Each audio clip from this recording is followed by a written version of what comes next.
Alright. Good thing I just checked, like, right around the time it happened. Because, yeah, I don't know why, my stream just randomly ended. I don't know what was going on with that, but...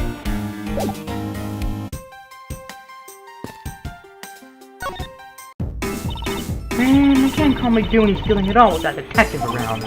But it's not easy when there's this many members of law enforcement in the vicinity. It's alright, it's not like I'm in a hurry to steal just any old thing. Which is it? Do you plan to steal something or not? Like the mystery this one, maybe I should talk with her a bit more. So what are you going to do about your investigation into the kidnapping? Good question. Since Agent Lang holds authority to investigate this case now, this makes things a bit more complicated. Oh, come on, you can't let that stop you. I'll even lend you a hand, so let's go. But you're a self-perpetrated great thief, are you not? I don't believe I can let someone of an unlawful nature participate in an investigation. You don't like to listen, do you? Unless it's any ordinary great thief, I'm the Yatagarasu. As I said earlier, Yatagarasu is after one and only one thing. What is this one and only one thing you're after? Yatagarasu is only interested in one thing, and that is the truth. I see. It was 7 years ago. There was a vigilante who threw the business world into a panic. Labeled mysterious and phantom-like, the Yatagarasu feared him vanished at will. But we still don't know much about the thief's ultimate goal. We do know the target. The Yatagarasu likes to find and make public evidence of corrupt dealings of all sorts. Once the target was chosen, no dramatic calling or announcement was sent forth. Yeah, the chosen corporation was infiltrated without even the target noticing. Some days later, the evidence that was found was sent out to the mass media. Along with the card was the mark of a three-legged raven. Looking back, I suppose you could call the Yatagarasu with dealing truth. Could this card really be the successor to the original Yatagarasu? But that can't be, can it? Lance! Lance! Where are you, son?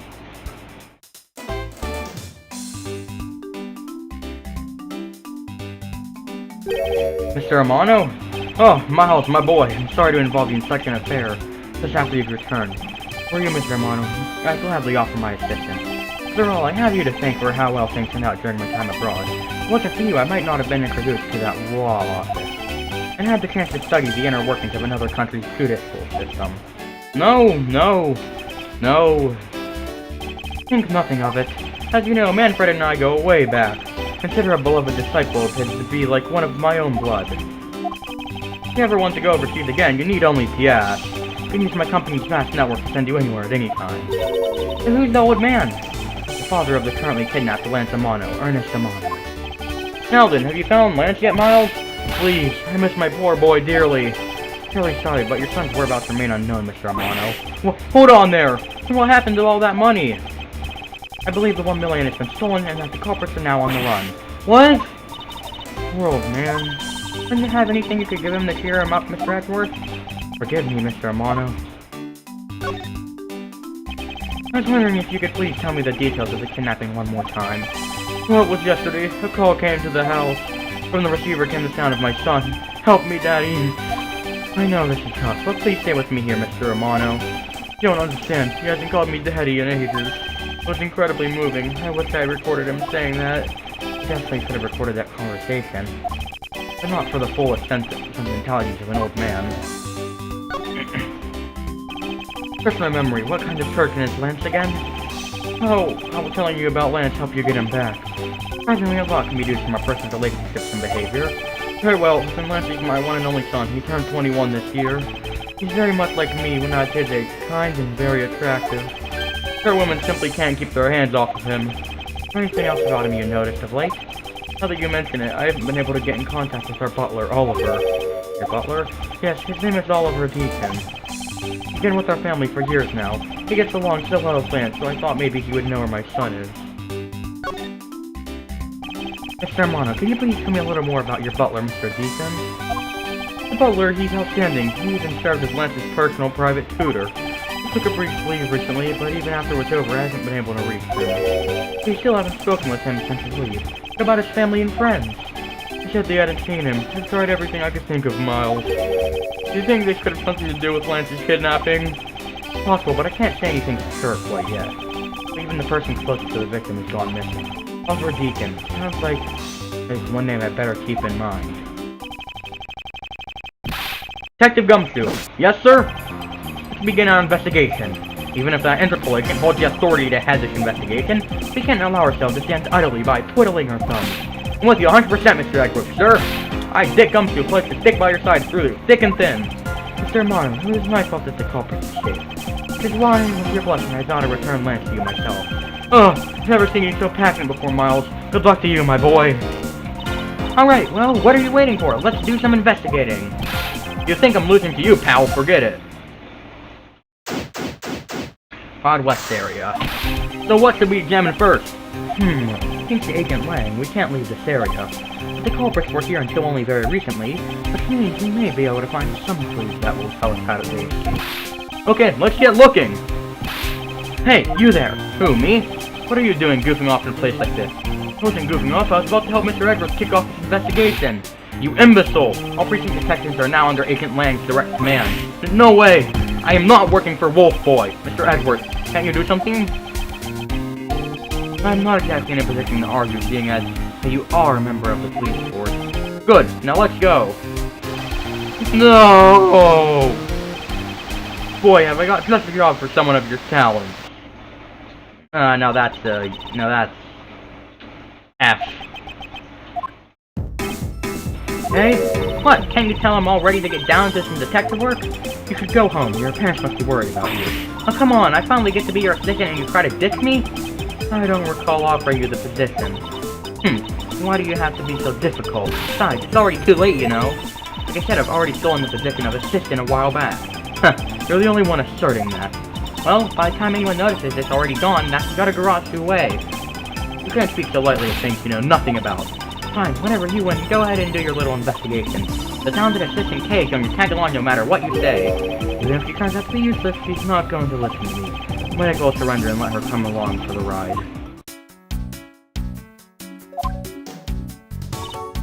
I'm just gonna present everything because I just want to see that. I had one of these things. Could I be a prosecutor? I could be a prosecutor too, right? Don't even think of stealing this from me. Is that important to you? Then why don't you wear it on your label? Suppose I can't really tell her. But no one in the prosecutor's office wears their badges. So why does everyone ask that question of me? That's what I'd like to know. I really love theme parks. Too bad we're not here to have a fun time. So why did you choose this one, and why did you show yourself to me of all people? Because I was killing you, silly. Duh. You were following me? But why? So what, is that why I was attacked? Because I saw someone was following me? Oh my freaking god. Book of information about my arch enemy, the Blue Badger. But I won't lose to the likes of him. You just wait and see. I'm going to write a tomb of thievery. How's that, Mr. Edgeworth? Information that winds up on your wanted poster will suffice in this competition. Come on, the Badger family's waiting for us to find and take pictures of them. And remember, you have to yell, Badger get! Each time where it doesn't count. Okay, it's pretty obviously a reference to Summer Sunshine because it's shine get. Or is it could be a reference to that or to Pokemon, because when you catch Pokemon, it always says Gotcha, but I don't know. There's a concept of stealing permeate every aspect of this girl's life. What do you think about this? If you're going to steal anything, at least keep your hands off my line. Alright, I'll return it to you. Here you go. I was hoping for some information in return, but my line will do for now. Okay, what do you think about the kidnapping? Well, I don't know anything about the victim, so actually I was hoping you could tell me. That's right. You never did explain the situation, you? I got involved because of a phone call I received. It was from none other than the director of the Amano Group, Mr. Ernest Amano. Going to Lance was a kidnapping and he wanted me to be the drop-off man. Well, I suspect that I'd be abducted myself. And that's when I found you tied to a pole screaming, no! Can you please drop that already? Yes, he said it was doing it to see if someone was following him. She said he was following him, so he's probably attacked because frickin' K was following him.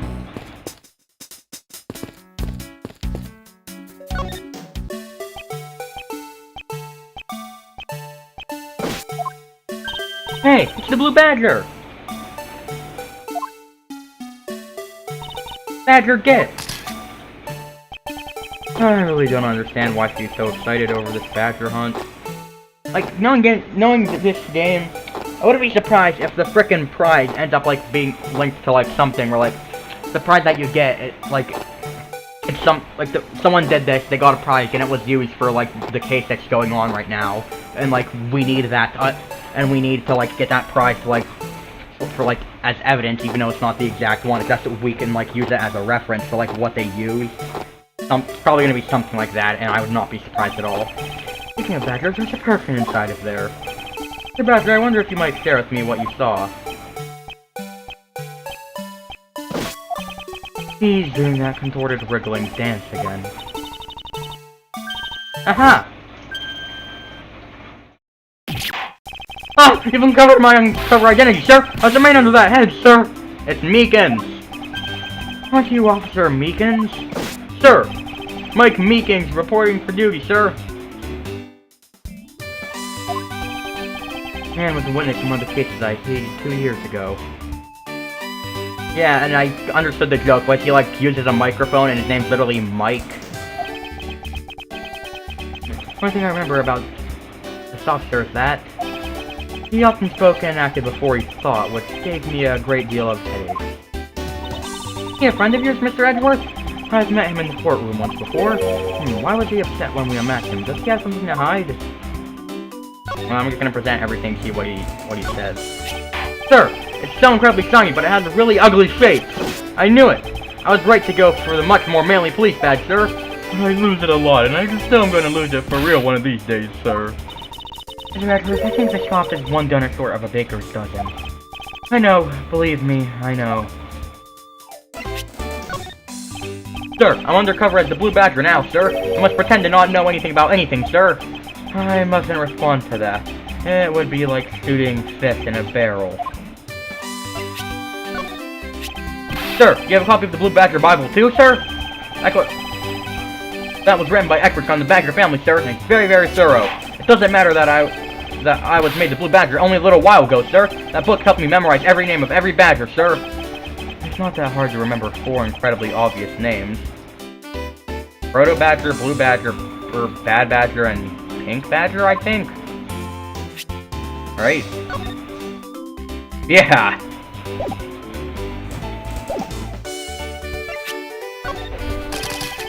Drop, little by little, our privacy is being sold off to the public through this, sir. But that means I need to work extra hard on my cute poses. Ooh, like what? Like this. Great, now I know what your new pose will be. Look, sir, I've successfully stolen his pose in speaking style, sir. That's nice, Kay.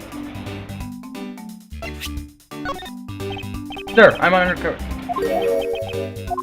So he wouldn't know anything about the Bad Badger? Okay. Considering this is Meekins, yeah, it makes sense. Sir Meekins, why are you standing here wasting time?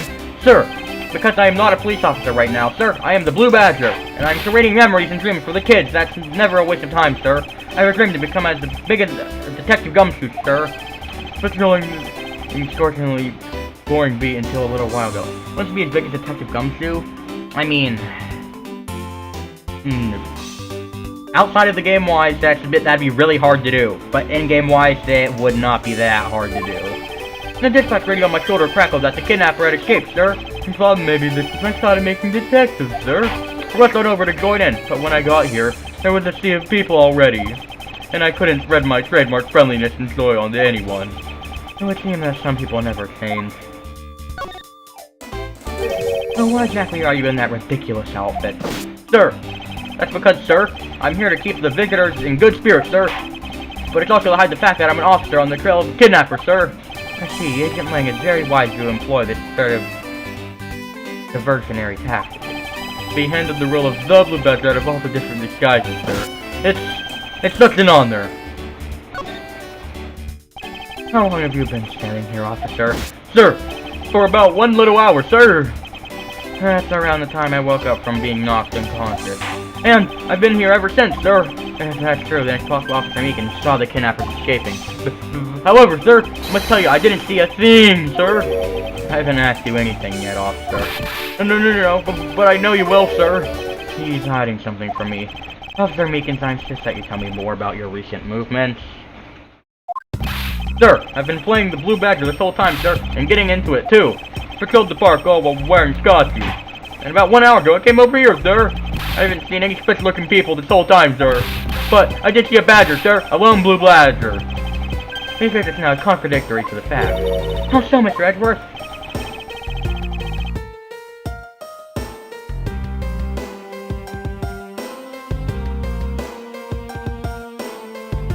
Well, it wasn't a blue badger, it was the proto-badger, because it's still basically the blue badger. It's not going to be saying that there's only one of each at a time, right? Take that! Sir Meekins, let's back things up. I'd like to ask you about your last statement. Sir, of course, sir. That's your wish, Mr. Prosecutor. Just let a patrolman away as long as I'm commanded away. Because obviously, the one in the proto-badger, the one you saw, was in a proto-badger costume because of the frickin', you know, the person in it inside the haunted house. You said you saw a blue badger, correct? And yet, if you take a look at this, what you saw was not supposed to happen. But has only one of each badger in it, any time. Which means that as long as you are the blue badger, Officer Meekins, you could not have seen another blue badger wandering the premise. What? Sir? Then would that mean that there are two blue badgers walking around, but why? I mean, the blue badger and the proto-badger look pretty similar, though.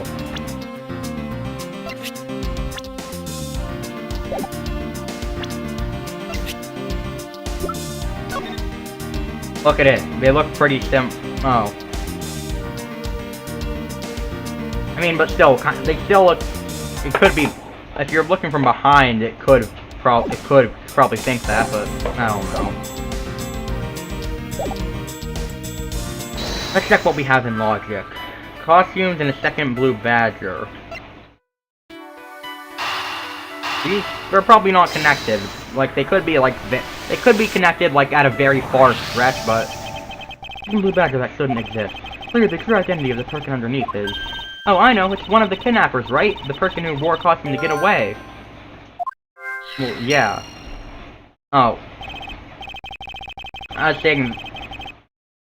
Like, I was saying that, like, what's a far stretch, because, like, I thought it was, like, gonna be connecting frickin', Wait, what was I thinking it was gonna connect?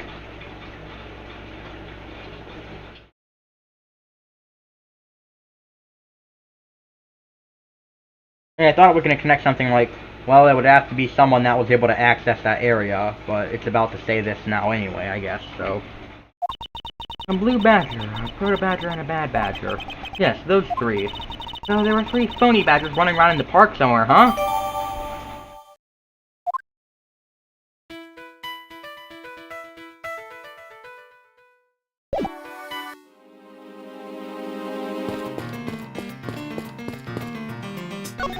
Excuse me, but if you could just let me through here.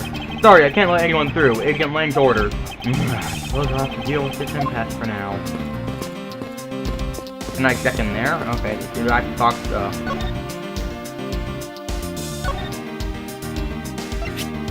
What, what sort of operation is this that they would allow their valuables to be stolen? Disgrace to the business, the way business are run everywhere. Well, here's my nature, I generally tend to target me, sir. Stealing is abominable behavior, don't you agree, little miss? Yeah, the worst. Am I going to have to add hypocrite to the list of things you are, missy?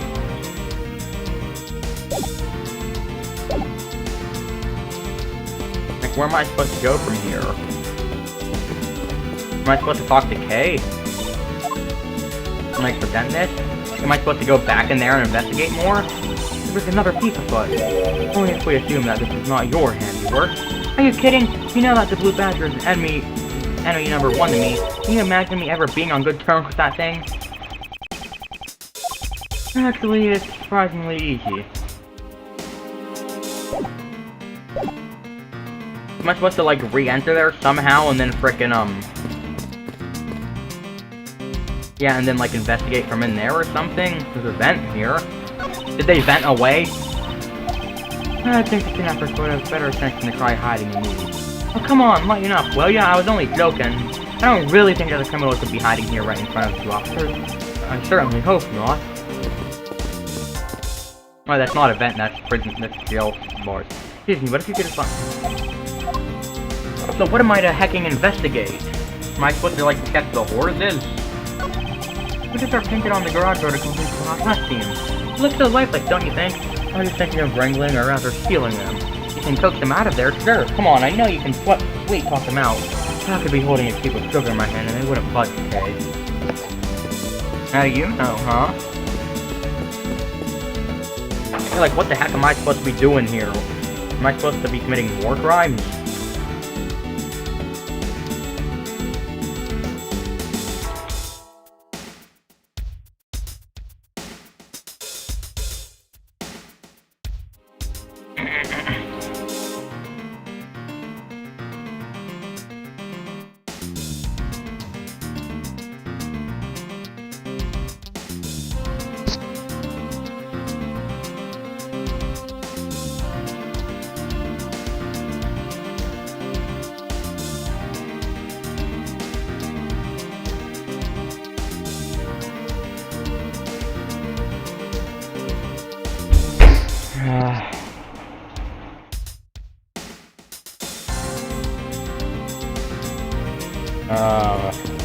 Yeah, what the...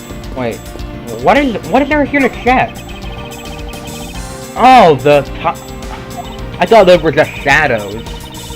So that means the car left the garage at some point, right? Correct. But for the car to leave these tracks, would it mean that it left during the passing rain? That's the only explanation as to why these tracks are made of mud. Blue tracks. We can also safely assume it's a special type of car. So, okay, the rain's definitely going to be a part of this, because it's probably going to have, like, footprints be left. Speaking of freaking footprints! Hey, there's a bunch of footprints in the mud over here! I remember hearing rain fall out here while I was being held in there. Yep, it was just the passing rain. That part of the ground is already pretty much dried up. I should be thankful. I left us with some nice footprint samples. You know what? I bet if we followed them, we can find out where the kidnappers went. Plus, we'd be able to spot them because of their muddy shoes. I don't think it will be that easy. Why not? Look carefully. There are quite a few different sets here. And we don't know which ones belong to the kidnappers. Oh, that's true. We don't know what kind of shoes they were wearing. Oh, yeah, we frickin' do!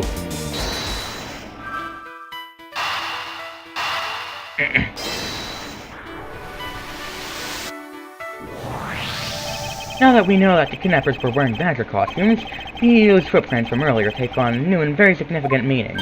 Oh, you mean now we know which tracks belong to the kidnappers, right? Yes, more than shoe prints, we need to follow the paw prints of badgers. Come, Mr. Edgeworth, time to use those footprints and go badger hunting.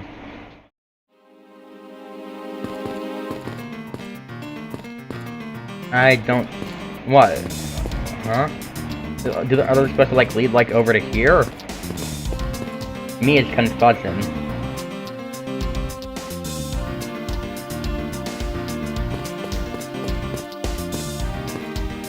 Okay, so let me look at the footprints.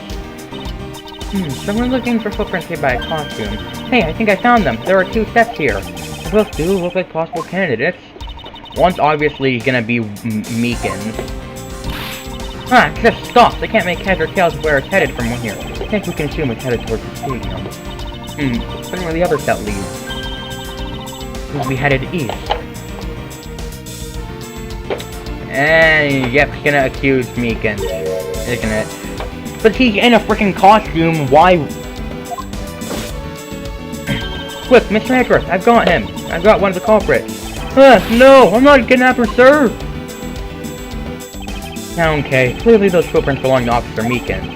Our criminals were each wearing a costume. Aha, maybe they came over this garage or something. That's what I would suppose. Officer Meekin, if you could step aside for a moment. Then you would examine the garage. Sir, Roger Wilco, sir. Let's open the shutter and see what we find. Maybe we'll find the kidnappers hiding inside. Ah! Okay, well, yeah. I mean... Freaking knew something like this was gonna happen. There's never a single case in the game that, even if it doesn't start with murder, there will be murder in it at some point. That's just how this game works. You seem to have stumbled across a dead body. He must be in severe shock though. What? Oh crap, I had the alert box hidden. I didn't even see who subscribed. Hold on. Let me check who subscribed real quick, because that was the nut sound for someone subscribing. Wait, at least I think that was. I don't...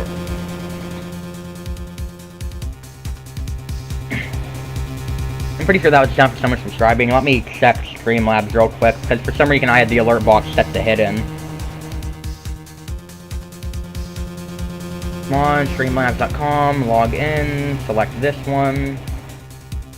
Come on, hurry up, I need to see what the heck happened, like who subscribed, but I'm pretty sure that's a subscribing sound. Alert box. Okay. Oh wait, no, I need to go to, analytics, I think? I mean, analytics? Recent events. Burrow Walk has subscribed. That's, God, I'm pretty sure that's, okay, it was 3 minutes ago and it just now showed. But I bet that was Brody. That has to have been Brody.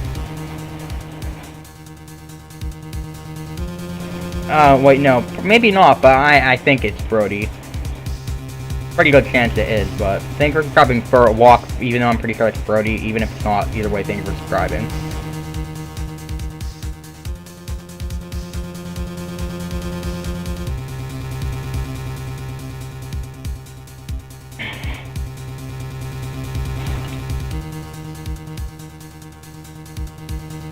Anyway, can I continue? Now then, who is this man?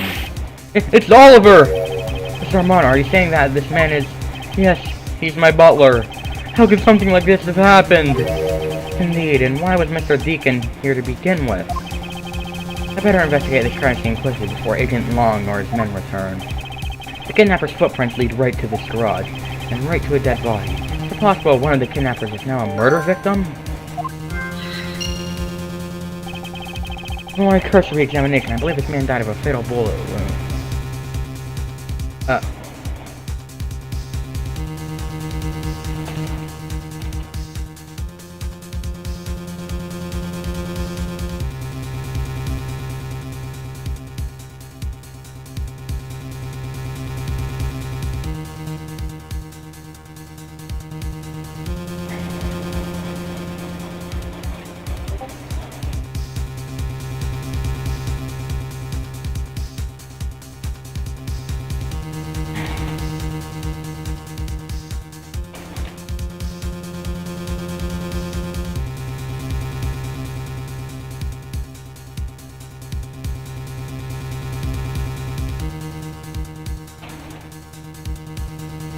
Alright, anyway, let me continue.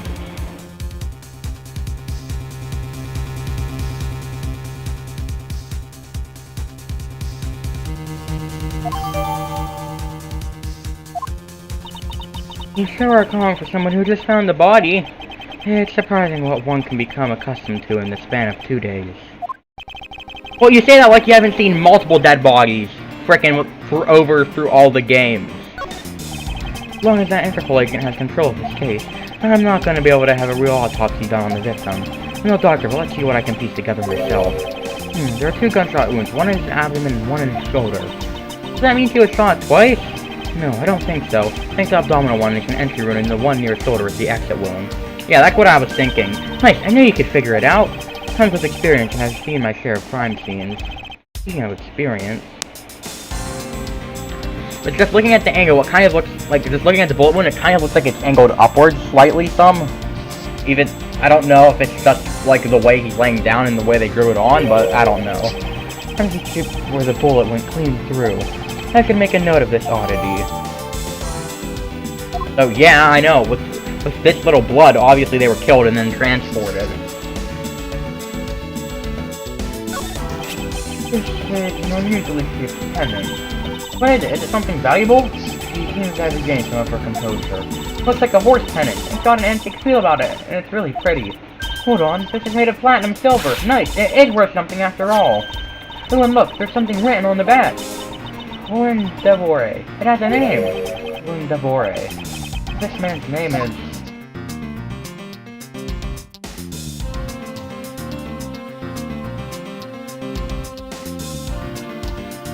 What, am I supposed to say that this contradicts, like, not like it being his name or something? Yeah, like, that's the victim. Am I supposed to, like, do that? There's something not right about the name on the pennant. The victim is a Mono family butler, and his name is Oliver Deacon. The name on the pennant is Colin Devoret. I wonder what's up with that. I don't know, but I think we've hit upon an important piece of information.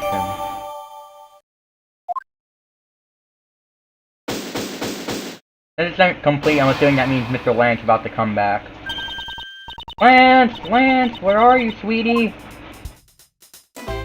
Never mind, you're not Deacon. Excuse me, but you are... Oh, this is bad. He's really good looking. Stop it, Lauren. You can't let yourself fall for a playboy like him. You're in love with... Sounds like someone doesn't know the meaning of the phrase inner monologue, huh? Sorry to interrupt your conversation, but might you be a friend of Lance? Yes, I'm Lance's girlfriend. My name is Lauren Pops. Girlfriend? No, it's not like that. We're more like friends, and we're not lovers or anything. Well, we haven't gotten that far yet. But I guess that's how people are going to see it. So I could just accept it. They even got this thing as a present from Lance. It's Lauren Pops.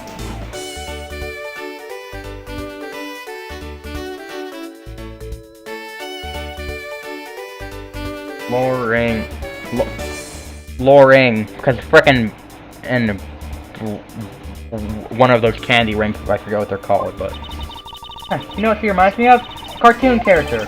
I inquire as to why you're here. I haven't been able to get in contact with Lance lately, and I began to get really worried. I looked everywhere for him, and then I heard about the kidnapping, so I came here. Wow, you're really strong for having made it through all this by yourself. Is it true? Has Lance really been kidnapped? No one is supposed to know, but yes, it's true. Oh, Lance, I can't believe you've been spirited away. I wonder how you're doing right now. Looks like she's gonna be back to the fair maiden in love routine. Oh. So, Miss Redcross, where do we go from here? Well, we found the body, so we should look into the murder. My man brought me up to speed over the radio, and I have to say, you really should have called. I heard you found something very intriguing. I have nothing to hide, Agent Lane. It's exactly what you see before you. I'll take it from here. Yeah, that guy's really dead. Hey, you waiting for an invitation? Hurry up and detain the suspect now. Suspect who? Officer Meekins, is it? Yeah, coming with us. What? Sir, I had nothing to do with it, sir. Agent Land, don't you think you're being a bit rash? Do you even have a good reason to suspect Officer Meekins? I'll leave that kind of stuff to you, prosecutors. It's your job after all. Like I said earlier, the crime scene agent has forgiven us to express the courtroom. That's your answer?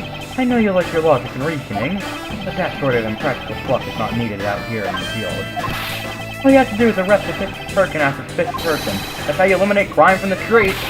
That's also precisely how you unnecessarily arrest innocent people by mistake. Innocent people? Nonsense. There's no such thing as an innocent person. We've all got a blemish or two on our hearts. That's tyranny. I won't allow such a thing to go unchecked before my eyes. Too bad you don't call the shots around here. I've sworn to uphold the laws of Spain. I cannot allow you to take this man in. You would arrest a man on false charges without even conducting an investigation. And you don't honor a member of law enforcement? You, I dare shoot you so dead. You're Shifu. Hold it! You amuse me, Mr. Prosecutor. Langsy said, every pack has its own rules. You can play by their rules and come out on top, that is a true victory. Alright, I'll give you your beloved laws of fair state. I'll show you just how much investigating I've done. Through my line of logic. Alright, 3 youth notifications, so I check them. Oh wait, no, okay, never mind. Ferret Walk isn't Brody. It's someone that subscribed because they saw my video of Ferret attacking my keyboard. Okay. I've seen a lot of bodies like this one being carted off in my time. I can say he was saw in a single glance, but even you figured that much out, right? Your current gun laws, it's not exactly easy to get your hands on a gun. Not unless you're a member of law enforcement like Officer Meekins, isn't that right? That is only Regan? Solid as a rock. It's based on the philosophy of detainment. What's this philosophy of detainment? Ha! You don't know? In that case, pay attention, girlie. In my country, the criminals have a saying, beware of the wolf. Why the wolf? Because in my language, lang means wolf, and you don't mess with me or my pack. As for the payment philosophy, my father, my honorable ancestor Langzy. You'd think I'd have heard of him and his teachings if he's that famous.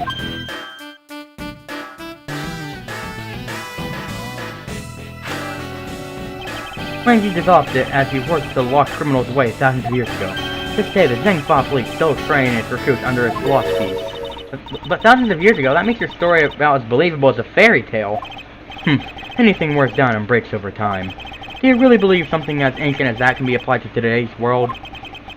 You want to put it to a test? In fact, just because of the gun could easily be obtained by a police officer does not automatically make them frickin' oh my god. Well, what can you tell me about the body? A lot, even without an autopsy out of my way. They teach you the basics of forensics along with the detention philosophy. Oh, then you wouldn't mind telling me a little of what you figured out, correct? I can say he was shot in a single glance, but even you figured that out, right? In a single glance, what does that mean? Just like, shot once or something?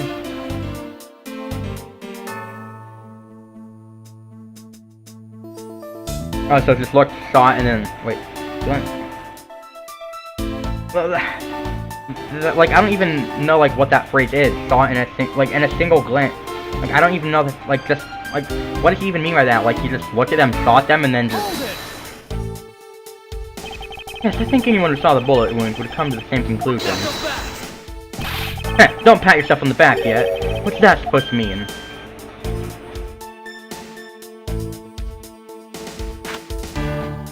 Langzy says, search where the water is deepest. You have to keep your eyes on the big fish that lurks in the depths, which is the killer. Is that right? And what would you know about the killer? Hold it! It would appear you've studied a little of our laws. Studied? Who needs to study what every child on any street corner already knows? It's the Federal Firearms Restriction Act. That's it, the Federal Firearms Restriction Act. I hear it's not easy to get a gun these days. Interesting, that woman is the one in charge of keeping track of the information. Hold it! If that's the case, there are plenty of other officers who might be potential suspects. You're not seriously going to arrest each and every one of them, are you? As if I would need to. I've already looked into everyone else here. Oh? Other than Officer Meekins, I know no one else's weapons have been fired. Now, how did you check every single person's weapon in such a short span of time? That's because each and every one of my subordinates is extremely capable. It didn't take more than a few minutes to conduct the entire investigation. Power of sheer numbers. But you have yet to check Officer Meekins' weapon, correct? Thanks for reminding me. Hey you, show me your gun. Oh!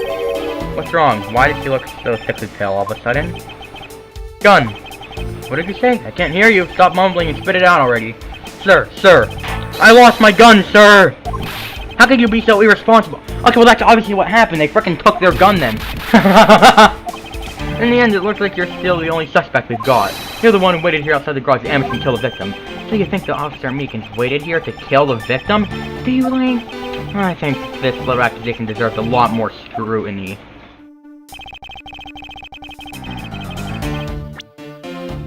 The body was obviously moved here. There's too little blood.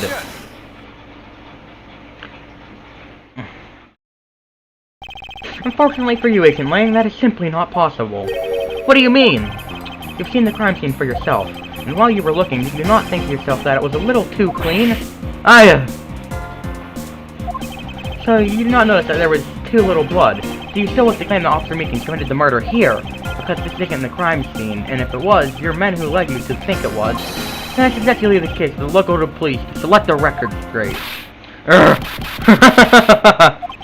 Not bad. I see your logic can be just as sound as mine. In that case, let me ask you this. Don't you think it's weird that officer was hanging out around here in the first place? Weird? How so? Hey you, your squad's not even supposed to be in this area, right? What were you doing neglecting your duties and loafing around here? Don't you dare give me some lame excuse like I found myself taking a walk. But sir, I really did take a walk, sir. You're a disgrace. How dare you take your pack obligations so lightly? Mr. Meekins is looking extra meek. Is he hiding something? Mr. Edgeworth, please, sir! Save me the way you did earlier, please, sir! Officer Meekins, please give us a detailed account of what happened. Sir, not you, too! It doesn't mean suspecting him just because we're... It's true, sir. I wasn't assigned to this area, sir. I was told to check every square inch of the main gate area, sir. I also went looking for the kidnappers while selling dreams in the Blue Badger-mobile, sir. But I got completely caught up in my role selling dreams to the children, sir. Before I knew it, I found myself here in this area, sir. What is this Blue Badger-mobile? It's a moving store on wheels that sells sweet dreams and merchandise, sir. So the Blue Badger-mobile is just a roaming souvenir shop? So obviously this is gonna be a... So obviously that's what left those marks, but just by looking at it, a single tire wouldn't help us, so there's one tire in the front, two in the back. That's why there's 3 tire marks over there, so this is proof that the car was... Yeah, that's proof that the car was driven out. Sir, as far as I can get it done while being a good dream merchant, seems rather worked up, even more than his usual hyperactive self. He sure seems sure of what he's saying. Can you try to calm down and lower your voice to a more reasonable level, officer? Sir! Roger, sir!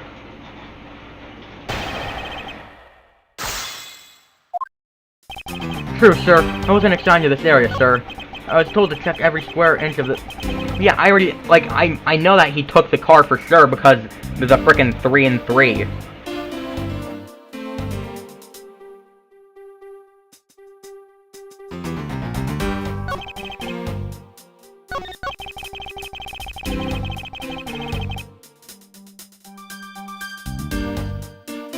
Hold on, let me just take a look at the Blue Badger-mobile. I didn't read what it said. Parked it! I know it was parked in the garage, but there is literal proof! There is literal proof that it was taken out of the garage. There's goddamn tire tracks. Sir Meekins, I'd appreciate it if you didn't tell such transparent lies. Sir? I'm lying, sir? Yes, you are. If you were really out there selling dreams with the Blue Badger-mobile until recently, then what's it doing here inside the garage? Oh, it's inside the garage? Ugh! Well, that just means it was put back there. Actually, I just lost track, sir. Lost track of what? By the time I realized the Blue Badger-mobile was nowhere to be found, sir. I mean, it was perhaps stolen? And that's when I came back to this area, thinking maybe it was in the garage, sir. That's when you found me, Mr. Edgeworth, sir. A likely story. Who do you think is going to buy such a convenient tale as that? Me? What exactly is so convenient about his story? The car getting stolen is completely unbelievable, even for a cover story. No, you dumb piece of crap! I think we can assume this car was used, alright. Move the dead body. What? You killed the victim at some distant location, Officer Meekins, and then you used the Blue Badger-mobile to transport it all the way here. Now then, you're coming with me. But it wasn't me, sir, the killer, sir, it wasn't me, sir! Again, Lang, wait! What do you want now? We still don't know where the real scene of the crime is. You can't say we know all the facts of the case, let alone the truth. I told you, truth smooth, I couldn't care less. Our job is to catch the crook. You'll find out your precious truth after we arrest this guy and take him in. That's the job of you prosecutors in your fancy courts with your logic. As for us, we don't have that kind of time to waste. You boorish buffoon. I think you need to leave. What? We need to get the body to autopsy and you guys are getting in the way. You would interfere with another one of my investigations? Hey now, let's not forget who holds actual authority to conduct investigations here. Afraid the one doing the interrupting is you, my ignorant little pretty boy. Now be a good fancy boy and get out of my sight if you don't. I'll arrest you for obstruction of justice. This guy's a bitch. I hate him.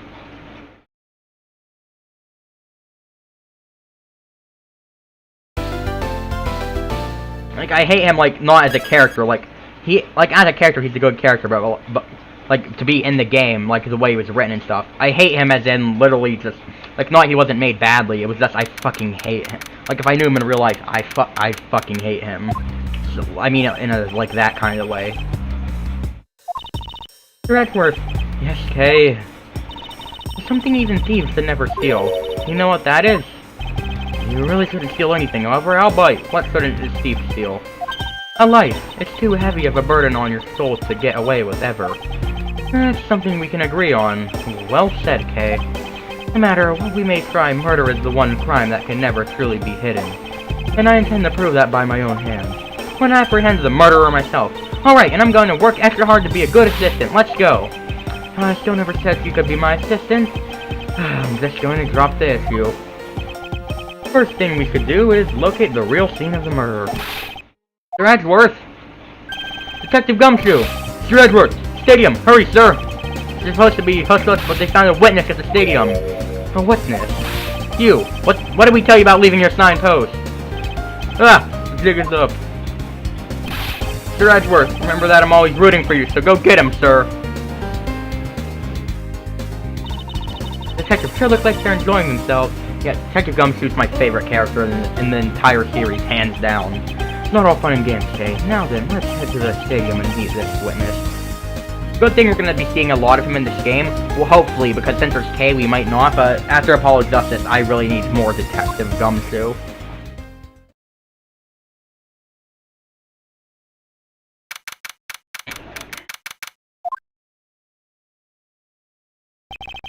But I don't know how he's going to be here for, because I'm going to be playing every game that was released between here and Apollo Justice, because I forgot about them.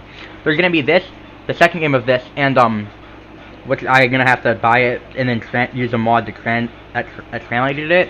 Then there's the one that was the Chronicles one that was recently released here in the United States, but it'd probably be cheaper to just buy the game and dump the ROM and play the old version and translate it instead of the remake. That'd probably be cheaper. Mr. Edgeworth! Oh, expected that to be, Emma Sky. Alright, I need to go take a piss, though. Oh, of course it's, okay. What one is it? Is it this? No.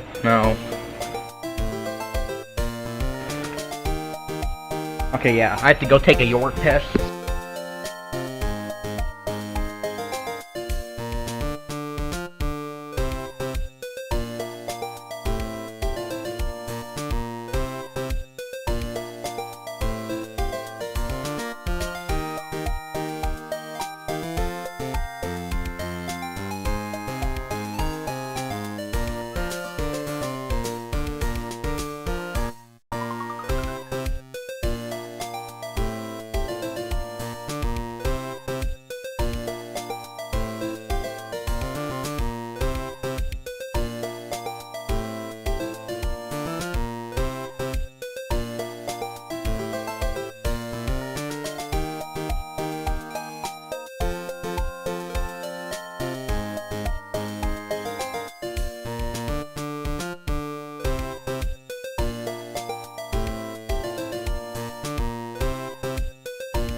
Alright, I'm back.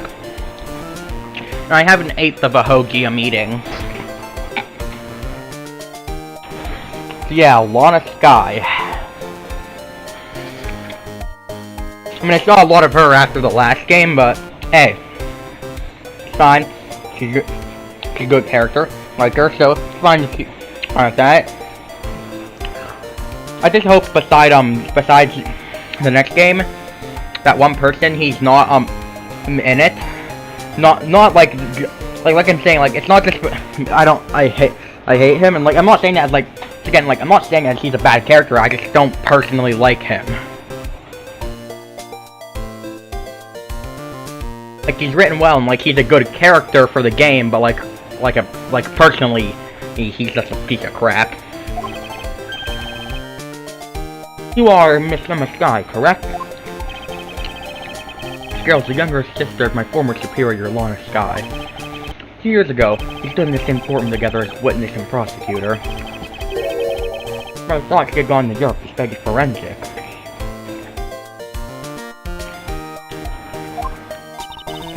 Can't believe you remember me, Mr. Edgeworth. Of course I do. How have you been? You look to be in good spirits. Are you still studying abroad? You bet. More than anything, I want to investigate crime scenes specifically. I'm studying non-stop every day to become a top-notch forensic scientist. But spring break now, so I thought I'd come back for a bit. I see.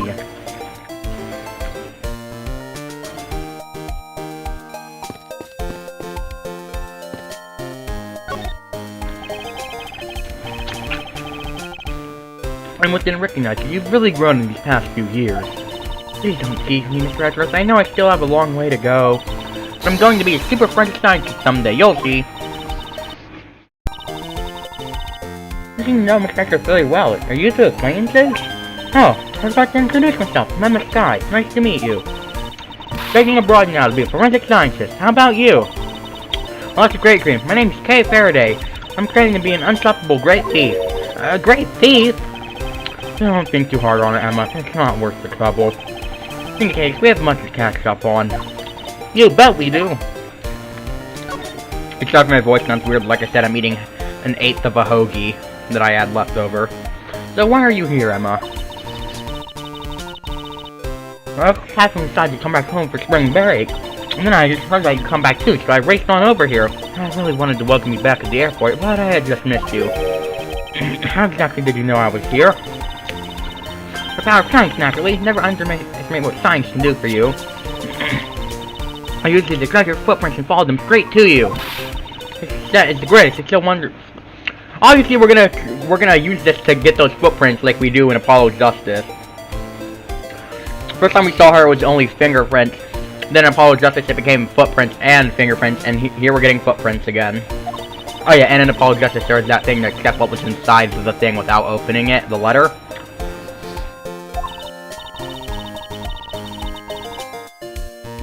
Oh, I thought this was... Okay, this isn't the thing for identifying them, this is just the thing for finding them. It's almost like magic, scientifically speaking. Forensic science has never seemed more ominous to me than this very moment.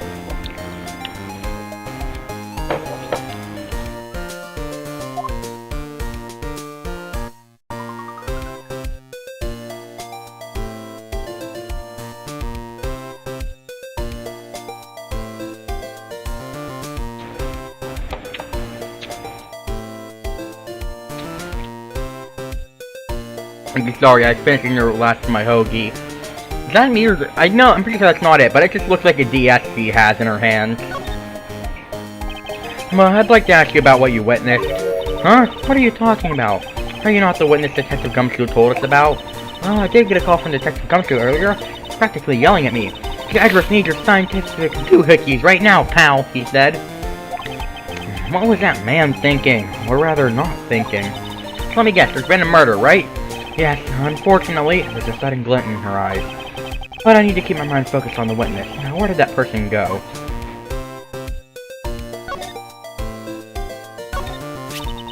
He's the symbol of a prosecutor, right? Well, I don't think I've ever seen you wear it, though. Well, I'm not as enthusiastic about wearing it as you are with your pin badges. I know, right? I mean, I really wanted to put even a few more on today. Oh, hey, I like yours, Kay. Do you have any extras? Sorry, but there's only one of these in the world, and it's proof that I am a great thief. Now, if I calculate this out scientifically using my time scheduler, aha, I can definitely see all the attractions before the park closes. Science sure is useful, huh, Mr. Edgeworth? I'm not even gonna bother asking Emma how she calculated that.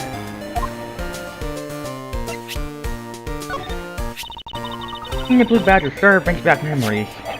Yes, indeed. Especially yeah, because she thought she saw the blue badger in that crime scene, but it was really hot. Remember it like it was yesterday. That was really something, huh? The red-hot courtroom battle between the two of us. I don't think it was quite as dramatic as that.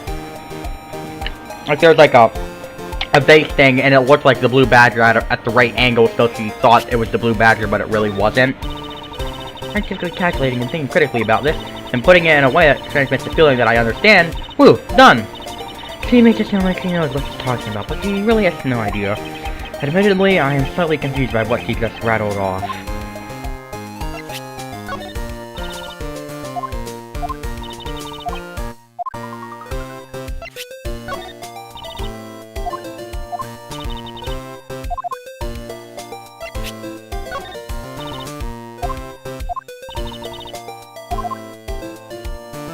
Let me check my chat. Alright.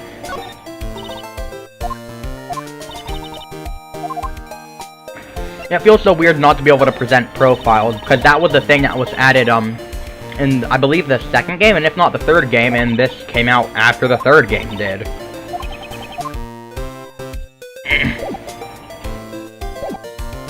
Alright, let me check what I got in my logic right. now.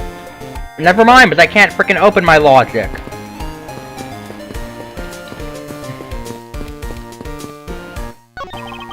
So this is another Badgermobile? Yeah, but it's a different color than the blue Badger's car. Yes, this is the Retina Steering Pink model. Huh? What's that off in the distance? What, the witness? Oh. Oh hey, it's the pink Badger! Badger, get! Badger, just what did she see any silly... Like I'm saying, it's frickin', she's gonna, the prize, you're gonna get a prize, and it's gonna be frickin' related to the case. I frickin' know it. I know these games. Are we just gonna ignore the frickin' handcuffs? I think this Badger has something to say to you, Mr. Edgeworth. Have you by chance the witness I've been searching for? Sorry, but I don't speak Badger dance. Kay, can you just take the mask off again?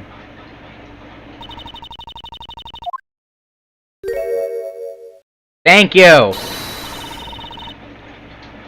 Really? It's frickin' Wendy, old bag!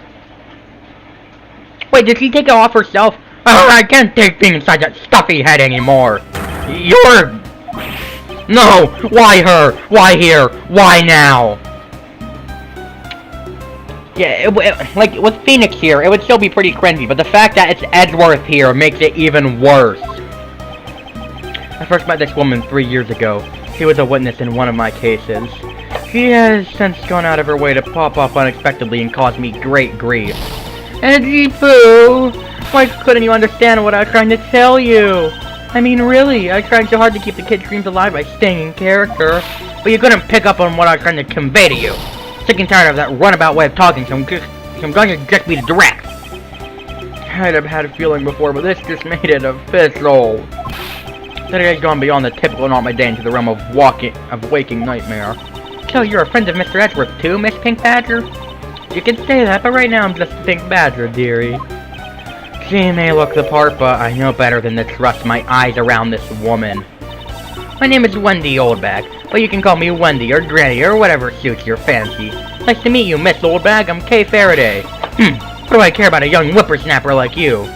Heesh, I was just trying to be polite. Just look at her face. I don't like the face she's making right now. Weren't you a security guard at one of the Gatewater hotels the last time we met? Oh, wait. Oh, the one with, Oh!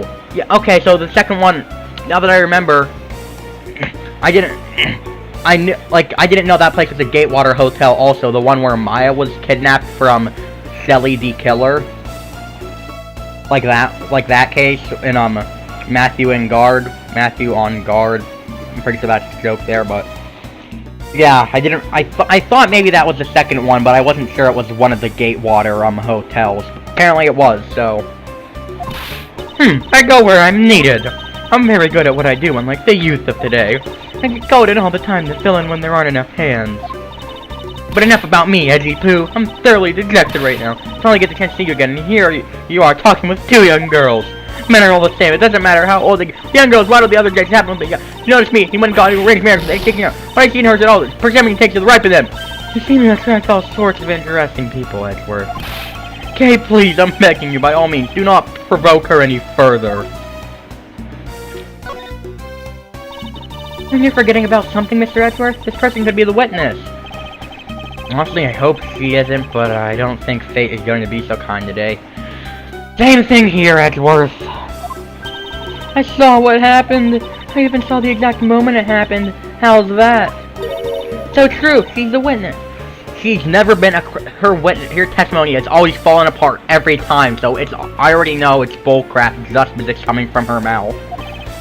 I don't suppose I can afford to ignore the old bag. Yes, it was just a little while ago. I saw it happen right in front of me. A moment of the murder. You mean to say that you witnessed someone being killed right before your eyes? Sounds like a pretty important piece of testimony to me.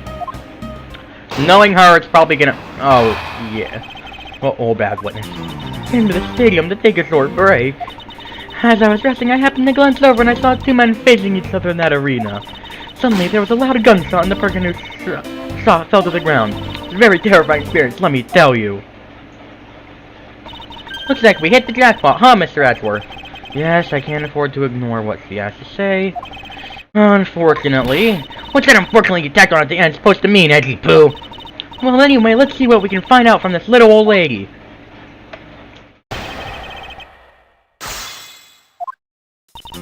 Get into this, take a short Pepsi. Yeah, take a short Pepsi. Just gonna press everything like I do if I don't know. You mean you took a break from being the Pink Badger? You may not think it, but it's hard work keeping kids' dreams alive. You smell of sweat, your hip creaks with pain, you even begin to dream about work. That's the kind of story that would scar a child for life, you know. Well, that's why I choose to take my break here. Choose to come here. I don't plan on playing the part of the dead badger in front of a bunch of kids. So what did you see while you, the Pink Badger, were resting? Oh yes, that. Well, as resting, I happened to glance over. I saw two men facing each other in that area. You saw two men? Can you describe them for me? They looked like your average Joes, completely uninteresting and not worth fawning over. I'm telling you, they were so boring that I don't even remember much beyond that. But didn't they have any special features? Anything you could recall would be very helpful. Oh my, don't tell me you're jealous of those two men. Hey, she's right, you do seem pretty worked up over them, Mr. Edgeworth. I'm not worked up over anyone, and I'm not jealous. It's alright, Edgy too. Those two were just fools compared to a stallion like you. I thought so little of them that I lost interest the instant I laid eyes on them. Suddenly, there was a loud gunshot and the person who was shot fell to the ground. You're claiming to have seen the exact moment in which the murder took place? Absolutely, that gun made a terrible racket when it was fired. You didn't try to go help the person that got shot? I'm only one person, you smart-assly brat. What good have I done? But I took off as soon as I could to find someone who could help. Two men, one bullet. It's all consistent with what we found out from the body. Why did the music stop? And the fact that that statement can be very similar to something else, and the music stop just makes me tell you there wasn't a lot of information to go on in your testimony. Well, if I saw the guy again, I'm sure I could identify him for you. I mean, how do you expect me to remember anything without something to jog my memory? Self-centered, aren't we? Well, it was somewhat useful. Testimony also presents with a new problem. Mr. Edgeworth! Yes? So about this new problem. What is that giant grin on your face for? You want me to show you something really nice? No, thank you. Don't be so mean. I swear it's something you're gonna like. What is that gadget you're holding? What you see before you is the secret weapon of a great thief. I should have known I would be worthless. No, I should have known it would be worthless. Oh, don't be like that. What do you think now? What is it doing? It's projecting something into the air. I'm gonna input the necessary information to run the simulation now. Once I'm done, I'll increase the size of the projection to its maximum size. Dark side of evening. No other birds. Melting. Now, witness true power of a real modern-day Robin Hood. What? It's gonna show... Okay. What is this? There's a recreation of the murder based on the info I've inputted into Little Thief. I personally like the way it showed them in the other games better, like a top-down view with just it showing a K and a V, and like other things. Little Thief, here's I think you're taking the Robin Hood thing a bit too far. Little Thief is actually meant to be a simulator for me to plan my theft, but I suppose if I used it like this, let's see, Mr. Holbeck said that two men were facing each other, and then a gunshot rang out and the victim fell to the ground. So with this, we can inspect the crime scene as it was in the past. See, so what do you think? I have to say, I'm impressed by the technology Steve has access to these days. Well, it is the super secret weapon of the almighty Yatagarasu. Indeed. But if there isn't enough information or if something is out of place, the recreations could come out a little strange. In other words, I can use this to authenticate the validity of a witness's testimony. You got it! You really catch on quick, Mr. Edgeworth. Right now, the simulation is the recreation of that witness's testimony, so for now I could re-examine everything. If I find anything illogical or strange, I then ask for clarification. Feel free to examine anything in the simulation the way you always do. You can even present evidence when you find a contradiction. If you find something, I've got Little Thief with me, so you can let me know, okay?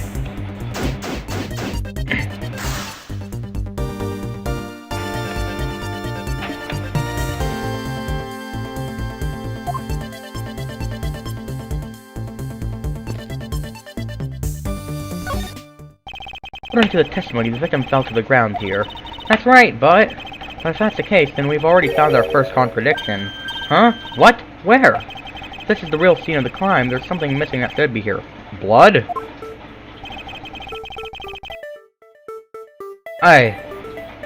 What? What?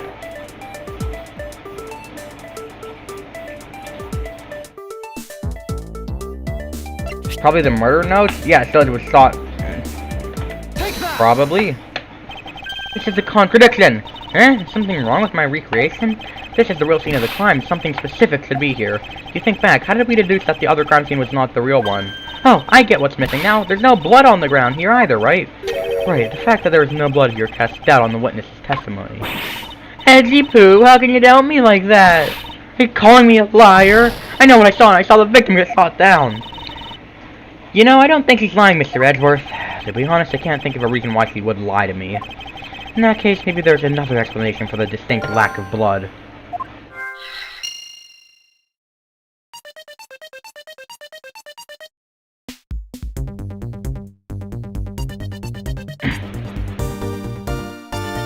Okay, what do I have in logic? Almost a kidnapper, possible. Wait, costume. Hold on. That explains it, I think, because if they were in a costume, then it is not possible that the victim was wearing a costume. So you really think that Mr. Deacon was one of the kidnappers? I think we can reasonably assume there's a very good chance that he was. According that if he was shot while he was inside one of the stolen costumes, then Mr. Deacon's blood would be inside the costume instead of on the ground. Precisely. Now, if only one could prove that the victim was wearing a costume, I think it'd be pretty easy if we could find some footprints. The problem is finding them, since there doesn't seem to be any around. Footprints, huh? I wonder how we can go about finding some of the... I wonder how! This is amazing! Just feel the power of science! Emma, about that method you were talking about for finding footprints. Huh, finally my expert knowledge in forensics is needed. Yes, well, can you detect and trace even partial footprints? Leave it to me, my cutting-edge detection kit can find anything. Very well, if you could please analyze the footprints in this area. Okay, stand back now and witness the power of science at work.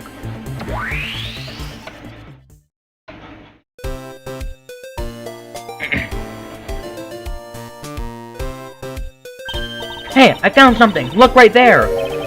I don't see anything. Oh, that's right. Here, put these special glasses on, Mr. Edgeworth. These footprints here were definitely left by a badger costume. Judging by the way the prints are layered, those seem to be the newest. And we can conclude that the victim was definitely wearing a costume at the time. Okay, in that case, I'll update the Little Thief simulation parameters. Can't wait to see what we find out from this new info.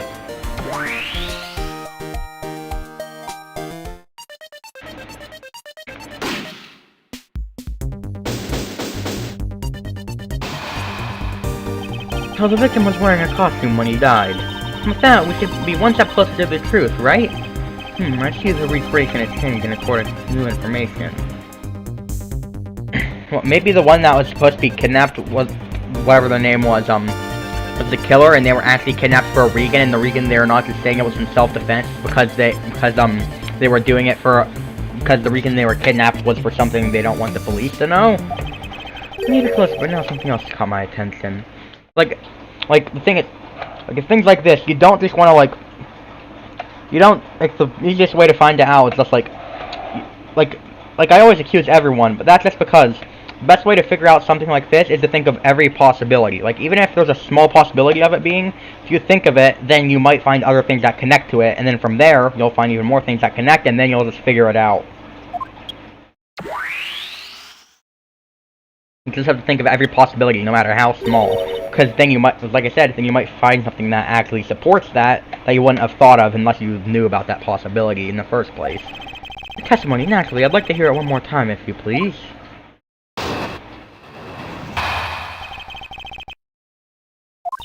Came to the station to take a short break. As I was resting, I happened to glance over and I saw two men facing me.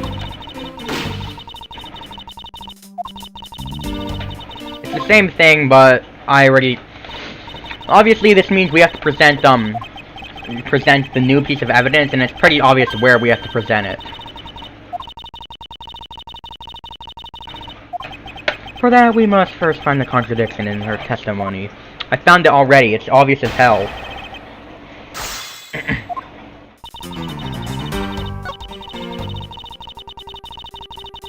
Hold it! I didn't mean to press! Like, how would she know, like, if they were in a costume, how would she know that they were both a man?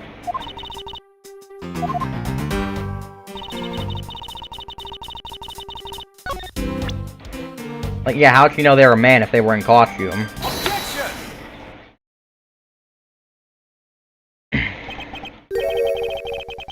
Two men, how did you know the gender of the two people involved? Seeing as how the victim was wearing a costume at the time. Ugh! Furthermore, I have another matter I'd like to inquire about. I'd very much like to know why you failed to mention the costume in your testimony. Ugh! I'm beginning to doubt if you really witnessed the murder at all. But I'm telling you, I really did see it. I saw it with my very own eyes. From a seat in the second tier. The second tier? Hey, didn't you say you saw it right in front of you earlier? That was, you know, I was using the phrase in the metaphorical sense. Your witness still has a screw loose in the metaphorical sense. The cushy seats in the second tier are reserved for hotshot VIPs. It's exactly why I go there now and again to take a nap. I can't see how you could have gotten a good look from there, it's so high up. Were you able to see even the victim's costume from way up there? Well, I know I saw two people, but I couldn't really see what they looked like because they were in the stage's shadow. My eyesight isn't what it used to be, you know? Not like when I was young.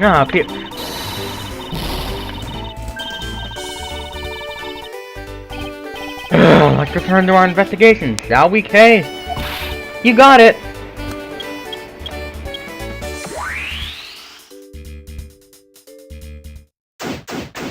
Here's 5 parts, and I say I'm about halfway through since I think I'm around, like, halfway through the second part. So, yeah, 2.5 plus 2.5 is frickin', well, yeah, 5, which is how many parts there are to it. So, let's see, what new is there to check besides the footprints? Can I check the footprints? It does not look like it. Is there anything I can check? It had the shadow of the stage, so yeah, I could probably check this here. Looks like they broke the stage down.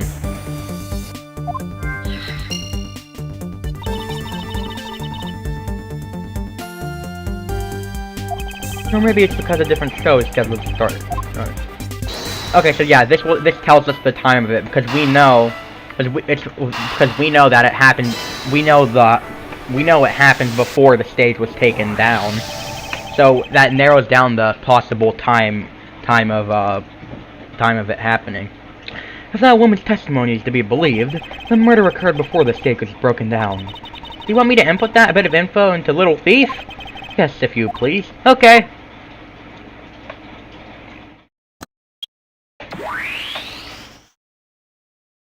What I get is how only they two are the ones seeing it. Hey! Why is his body inside the frickin' stage? There is clearly contradiction here. Please stop stealing my lines. Oh, come on, it wasn't that hard to see it coming, even for a layman like me. Suppose, in any case, it's not possible for the killer to have stood here in that way. Because there was a very real stage set up in this spot at that time. Yeesh, I told you I got it. Do you feel the need to explain everything? Yes, well, in any case, we still need to resolve this unusual situation. Making it obvious, the killer was on top of the stage, naturally. Right, Miss Orbag? Yes, I remember now, the killer was standing on top of the stage.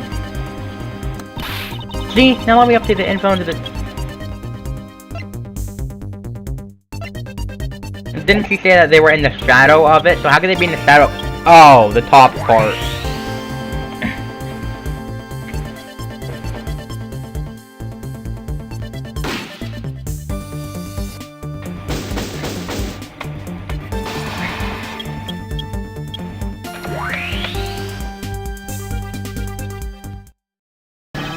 Well, what do we have here? A bunch of hooligans running amok, I see. And if he says anything, we technically haven't interfered in the investigation at all. Killing, how nice of you to join us. Well, I can't have you going around messing up my crime scenes. Killing, we discovered that the real scene of the murder was here, the stadium. I see, thanks. For what? I'm just trying to show my appreciation for all the time you saved me. Who knew that such a strange little toy could recreate a crime scene like that? Little Thief is not a toy. You too, sir.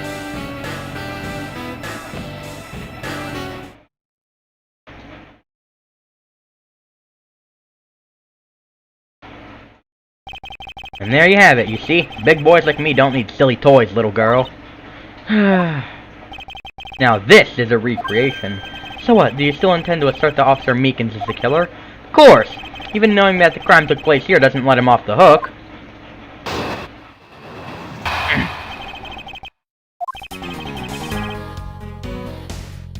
Hold on, okay, check that. Alright. This is the real scene of the crime. Officer Meekins lay in wait for the victim on top of the stage. And when the victim finally showed, he shot him from on high. That's the truth your little recreation showed. But... yeah, but where's the proof there? There's literally no proof in that at all. Well, even if he is the killer, at least my recreation was on the mark. You see? Thank you for understanding, my little crow girl. I'm not some common crow, I'm the Yatagrasu, the Raven of Legend. Fortunately, your conclusion is yet to be tested, so let's see how well it holds up. Yeah, like logic, but there wasn't even any proof inside of that, though. Looks like we found the real crime scene first. Brag all you want, but we don't have all that free time unlike the two of you. You know what you remind me of? A dog licking his wounds as he whimpers home. Well, I guess I should be thankful for all the time you saved me. As I say, that's how we say thanks in my country. You're welcome. I hope he realizes we didn't do all of this for him. But I'm here now, so I'll be taking over. As I was saying, this is where the crime took place. They're Meekins laying in wait for the victim on top of the stage. Lying in wait? How did Officer Meekins even know the victim was going to come here? Simple, he was investigating the kidnappers, right?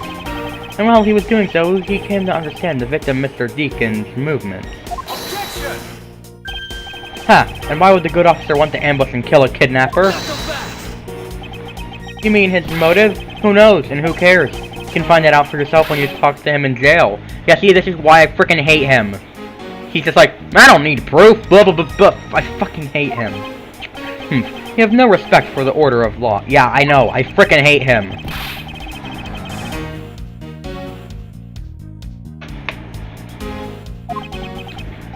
Right, the lack of a motive is a rather weak argument by itself. So, the officer laying in wait on top of the stage. Oh, I can finally show you saw him from on high. But once again, there's no proof for this at all. Like, I mean, like, the fact that, like, he was, I mean, like, the way our recreation was, yeah, but, like, there's no proof that Meekins is the one that did it, though. Like I said, I'm grateful that you were able to save me some time. Alright, but we still don't know why he chose to wait on top of the stage. Who cares? Maybe he wanted to become the Blue Badger. Who's to say he didn't see the stage and decided to put on a Badger stage show of his own? Or maybe there's a completely different reason. What does it matter? It still doesn't change the fact that Officer Meekins stood up on that stage and shot the victim on the ground below. You don't have proof it was Meekins, you fucking piece of ass-pissing nugget, while shitting on lasagna, while eating a bag of spaghetti, while pissing on your own spine.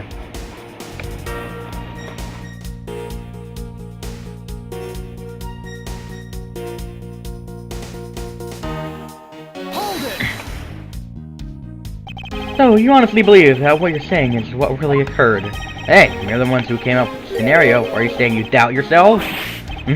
Touche. Unfortunately, Agent Lane's conclusions do not contradict with our recreation. Then does that mean it all went down as he said? No, not quite. I wonder if what we had recreated earlier was the whole truth. Obviously, I knew it wouldn't be the whole truth. Wait.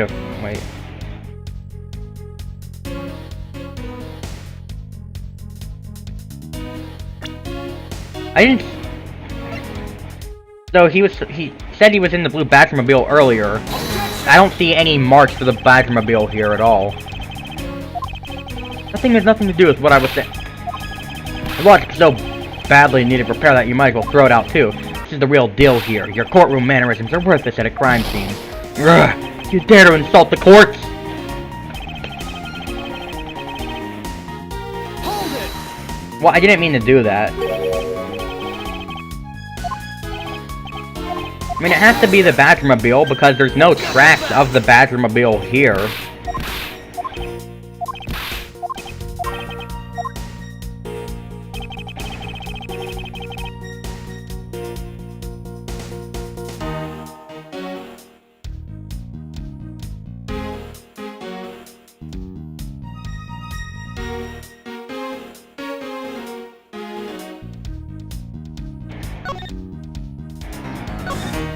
Wait a minute! Wait, no. Okay, let me just look at everything. I thought I had something, but I realized how stupid it was. I was gonna say, frickin', what if he shot him in the head or something, huh? Then I was like, wait, that doesn't even make sense. We literally saw the goddamn bullet wound. Speaking of, bug shot from ABD through shoulder. Wait, from on high. Nah.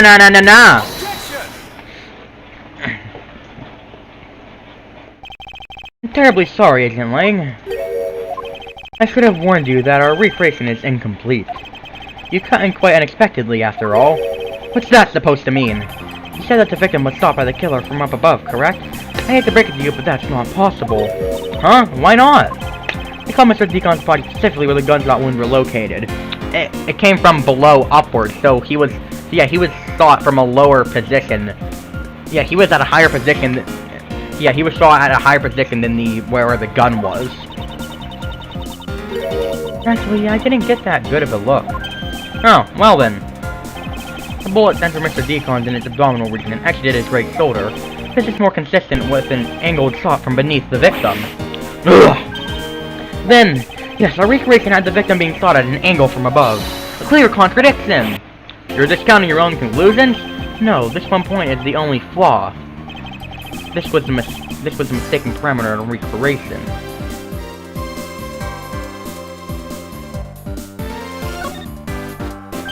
Yes, the locations for the killer and the victim were wrong. Ah, I get it. I see what you're trying to say. I believe the killer and the victim were standing opposite to what we initially thought. The victim who was on top of the stage was being shot by the killer.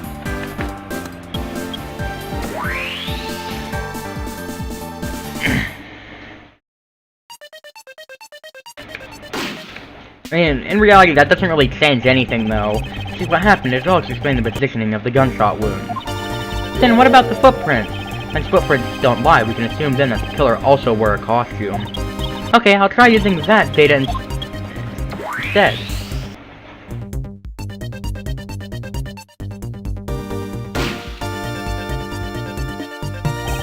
Thinking about the fact that both the killer and the victim were wearing costumes, I'd say it was a killing between the two kidnappers. What would be the most natural? That'd be the most natural conclusion.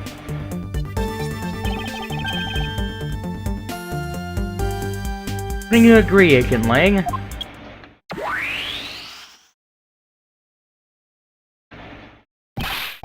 Well done, Mr. Prosecutor. But that alone doesn't clear Officer Meekins of the crime. Yeah, in fact, that would kind of prove that he's a kidnapper. He's a kidnapper too. Also, if you take another good look at that tire mark over there, the 3 marks are indicative of the blue Badgermobile.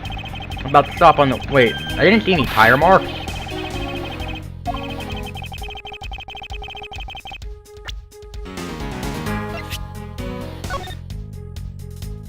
No, I wanted to check the goddamn picture. Oh wait, the second page probably has it, right? Nope.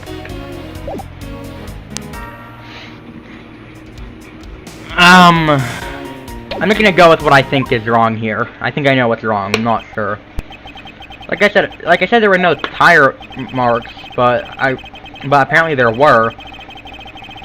But yeah. Plus, yeah, there's literally something else right beside here that can do it. A different Badgermobile.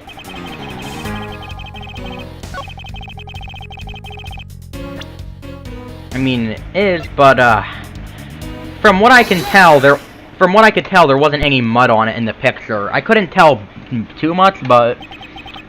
Sorry, Agent Lang, but that's an impossible tale. And why is that? Those tire marks could not have been left by Officer Meekin's blue Badger-mobile. One look at the car would have told you so. Yes, you look, there's no mud on it. It was hard to tell from the small picture, but it was the only thing I had to go on. Take a good look at the tires. There's not a single dollop of mud to be found on it. This car had come to the backstage area and left those tire tracks. Then the lack of mud on these tires stands out as very peculiar and peculiar.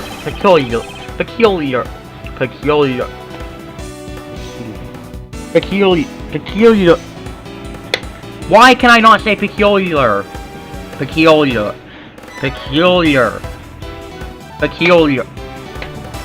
Very peculiar indeed. Very peculiar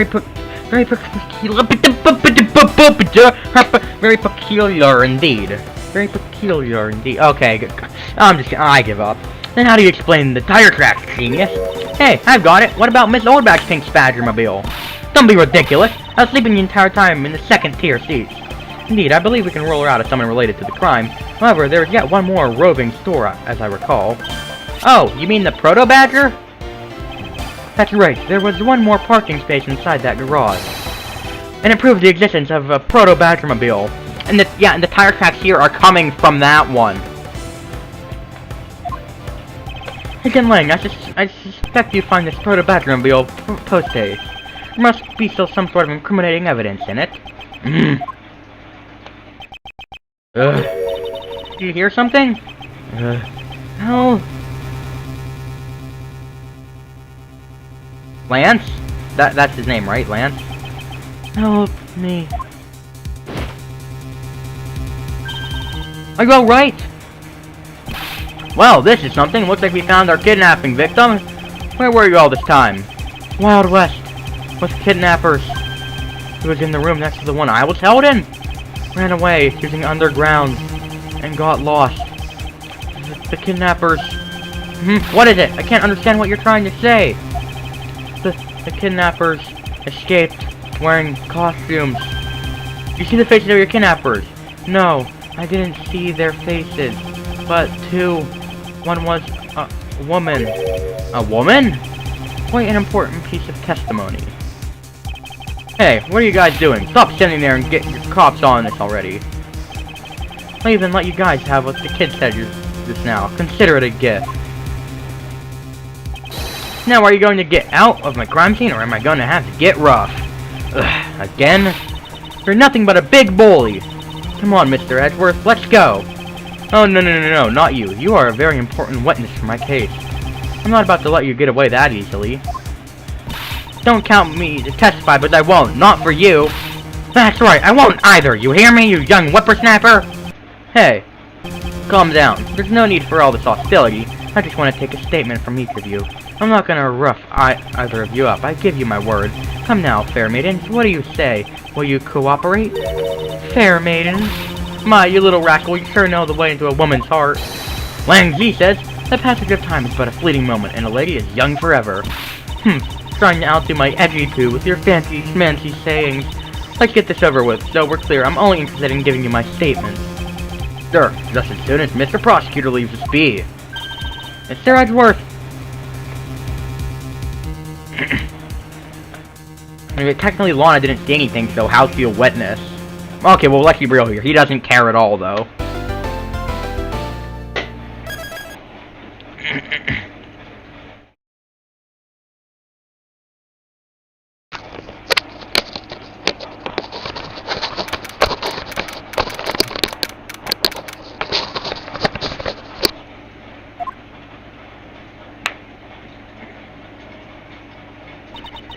Looks like we got the boat again. I mean, the boot.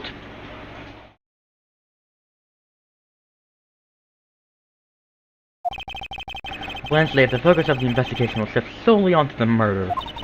You mean the infighting between the kidnappers? Yes, and also the identity of the remaining kidnapper. If the game accidentally keeps pausing, that's because I keep accidentally right-clicking. See, I'm gonna right-click in 3, 2, 1. See, and it pauses. Because it's not the active window. See, look, I can make it not the active window, and boom, it's paused. Wait. Is it not? Oh. Well, if I opened up any menu here, it pauses, so right-clicking is still a menu, so... Tell me, it's true. Tell me that you've really found my boy. Yes, Mr. Amano, we found him earlier in the stadium. My little Lance is unhurt? He's not exactly the picture of perfect health, but his life is not in danger. He's being questioned right now by Agent Lang. Poor Lance, it must have been so horrible for him. Locked up like a...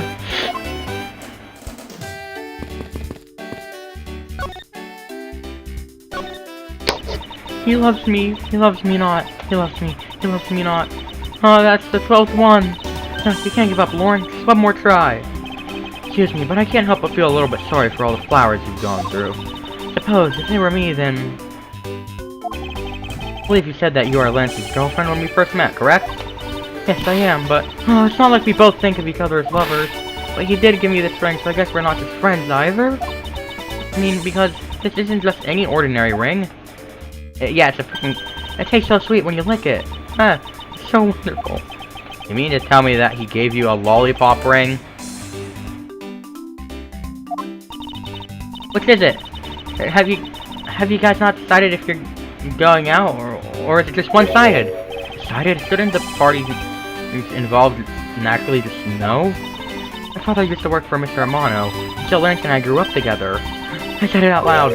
I don't see how that's anything to be embarrassed about. So your father was an employee of the Amano Group. What did he do? I heard his job was to fly around the world, on Pegasus. Pegasus? Oh, Pegasus was the name of the airplane. The airplane belonged to the company. You had me there for a second. But no, it's all changed. My father, he isn't around anymore. Oh, I see. About 10 years ago, he rode in Pegasus off somewhere and never returned. Finding Pegasus to whereabouts unknown. Sounds like the stuff legends are made of. It's been so long, I don't think I'd recognize him if we were to ever meet again. Saying something like that means that probably someone involved in one of the cases is gonna be her father and she doesn't frickin' know. So sorry, Lauren. I won't give in to this sadness. I have to live. Yes, Lauren, live! About this incident. Incident? But isn't the kidnapping already over and dealt with? I've been here the whole time, so I'm afraid I don't know much about any other incident. How did you come to know that Lance had been kidnapped? Oh, that's because of my woman's intuition. Based everything on that. Okay. Well, this is taking a turn I didn't expect it to. Remember what, Lance said? Like, he said one of them was a woman. That doesn't mean he knew who it was. That, I mean, all he knew is that it was a woman, and, he somehow knew. I do not like... Okay, so yeah, no, well, I see exactly where this is going. She's one of the kidnappers. I know everything when it comes to my Lance. It's really strange. It really must be destiny. She started fantasizing again. So, yeah, she's definitely one of the people that kidnapped Lance. Wait, and she has to be the murderer too, since, you know, the two people... Wait a minute.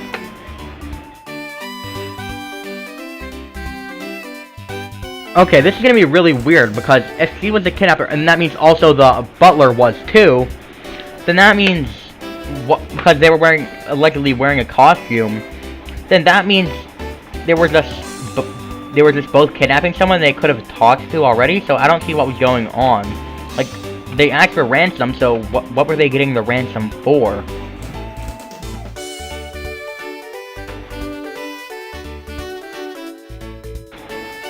What, was Lance part of the smuggling ring or something?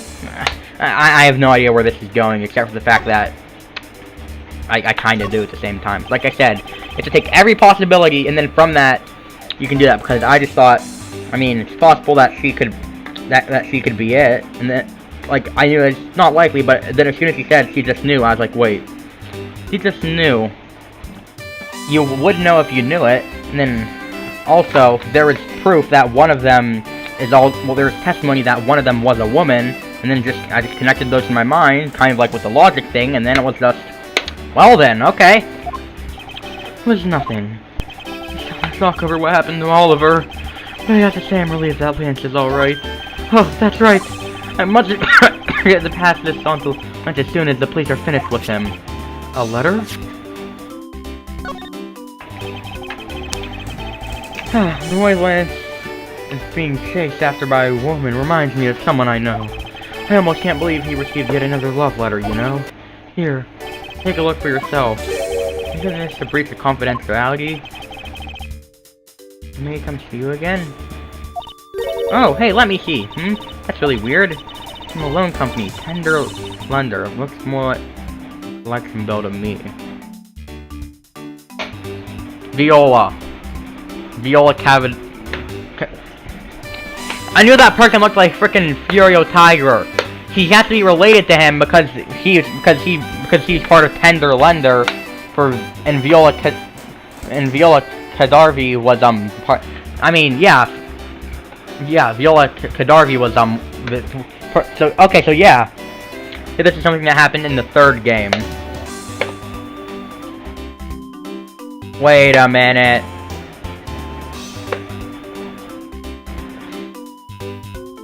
So, could she have freaking thought it was a love letter and she was like kidnapping Lance to make sure she was the only one that could have him or something like that?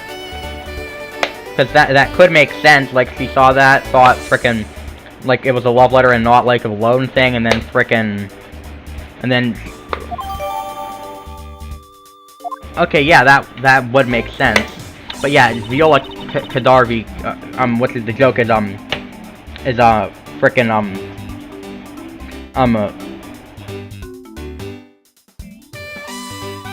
I forget what word it is, but it's similar to a word for body.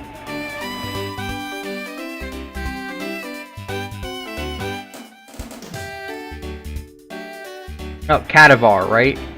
Yeah, cadaver. Yeah, I freaking knew he looked similar to Furio Tiger.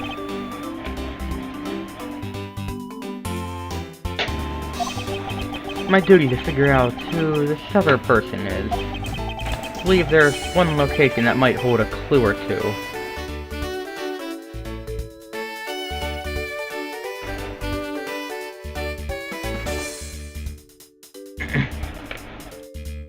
Yeah, I freaking knew it had to be connected because, yeah, Furio Tiger just looked so similar to them. And also the fact that it says Viola Kadarvi from a tender lender, and it straight up says tender lender on it, so yeah. Yeah, it's definitely, yeah, it's like, it's not even a stretch at all, it's literally just confirmed that it's that Viola. And this it's not confirmed this, but it has to be, they have to be related to Furio Tiger. They just look way too similar, and the fact that this is connected. And that could also explain why he's here, because if he's related to Furio Tiger, and Lance disappeared, and he also owed money to tender lender, which Furio Tiger was part of. Yeah! Okay, yeah, this all makes sense. That's what I'm going with. Hold it! Don't let me in with you! I can't allow you to slander my good name as a great thief by saying I was captured. Not being able to escape from somewhere qualifies you as a caged bird, Kay. Besides, we checked that place out pretty well while we were there, remember? Don't you think it'd be an even better idea to check somewhere else? Perhaps you are right. I really right now are lead to the kill. Oh, I thought it was talking about, I thought these were just dialogue things to talk to Kay. Didn't realize what it was. This location is the kidnapper's hideout, but we're still not allowed in, remember? Picket Lang and its men should be done with this area. In that case, there is no harm in asking the officer over there to let us in.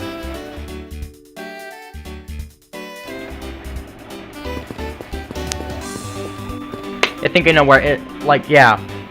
The reason he got you so quickly is because it was related to Furio Tiger, which you can tell just by looking, and most likely. Like I said, I freaking thought it was Furio Tiger from the freaking outline you saw. And yeah, he got a letter from Viola, and then he was like, he was finding him because he knew, because it was for Furio Tiger and needed, because he took money from there and needed it. Wait a frickin' minute. Those two, no. The reason he was kidnapped and the reason he was kidnapped. It wasn't because she thought it was frickin', they didn't think it was, yeah, they didn't do it because they thought it was, she didn't do it because she thought, Viola was, like, trying to get Lance or something like that, but, no, it was done because, the reason the other person was with it, like the butler, they did it so they could get money from Lance's dad to pay for the loan. So that's why it was done. But the reason he was killed, that's still unknown. I know everything that went on besides the reason he was killed and, like, stuff between that. But, like, the reason, like, why the kidnapping happened, like, the reason why, the way, whatever the heck her name is got here so quickly, and why the heck, there was a ransom, and why it was Lance specifically, it all makes sense now. But, like, the stuff about the murder, that's the stuff I don't get yet. You have the report. Sir, nothing unusual or out of the ordinary, sir. Where have I heard such a redundancy before? Is it possible for you to let's take a look around inside? Sir, roger, sir. That was surprisingly hassle-free. Are you certain? Didn't Agent Lang order you to not allow me in? Sir, that's true, sir, but Detective Gumshoe asked me personally to let you in, sir. Couldn't refuse a request from him. I'll look at Detective Gumshoe as the following. Furthermore, I was asked to give this document to you, sir. What is this? Colin Devoret. No, Oliver Deacon. Wait.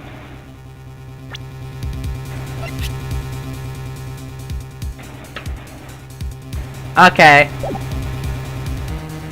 From Penny Dempsey. Stole a gun from a guard during his escape. Oh, you might head for... Okay, so it's pretty obvious... where the gun came from. It's the one he stole. The name here says Colin Devoret. And on the back of the pennant.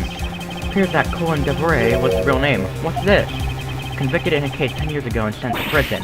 What? And what was he doing here? Apparently he broke out of jail and then just vanished. He must have become Oliver Deacon to cover up the fact that he was an escaped felon.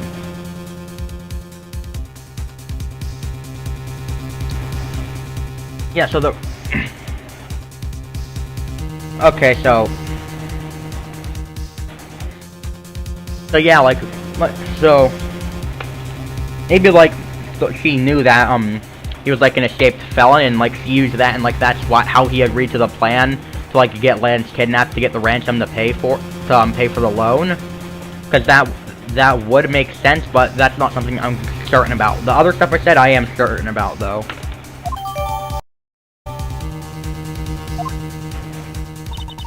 I'm not sure what's going on anymore. There's some sort of link between the victim's past and the current case. Yes! Should take the time to give them a thorough read eventually. Fine, let's focus on one thing at a time, starting with the kidnapper's hideout. Yeah, I agree, we should investigate first, think later. More than thinking things through, I think you should try remembering things first. Now then, if you could please unlock the door, officer. It was locked up until a little while ago, but since then the door's been wide open, sir. I'm not sure I follow what it is you're saying. Care to explain in a bit more detail? Sir, the door was locked down tight when they went to check out the room. So they got about 10 officers to help out and break the door down, sir. I see. I guess that means that I get Agent Lang's leftovers. Well, let's see what we find. March 13th, 12:25 a.m. Kidnapper's hideout. So like I said, yeah, we know why he was kidnapped and stuff, but we don't know the reason for the murder. Well, you were tied up for a while in the room next door. Kate, please, must you bring that up again? Now then, down to business. There might still be some clues left in this room. Let's try to find out what we can of other kidnappers' identity. Yeah, like, I already know who the kidnapper is, but like, there's, like, I don't have anything, like, kind of things like with games like this, you figure it out, but like, the game doesn't let you yet. Like, I'm pretty sure this is right, but, like, most of it, it's just, like, there's not really any evidence to support it, though. But like, if it was like a jury system, something like that would probably work, because like, it just all connects together, and like, there's not really, there's not evidence, so, but like, that was only something that was recently added in this game, like, at the end of Apollo Justice, so either way, something like that wouldn't really matter much.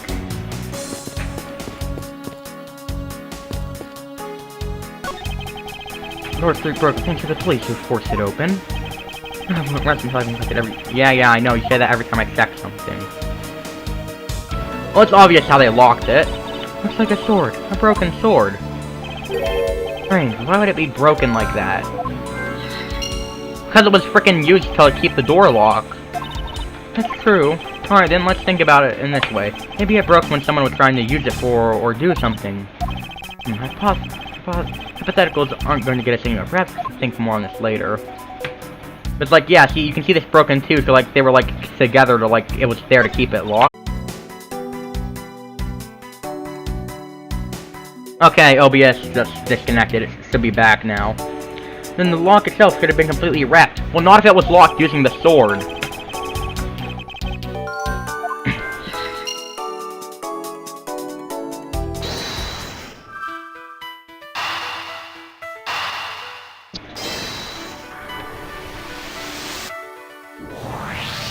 It's a bit strange that the police had to force their way into an unlocked room.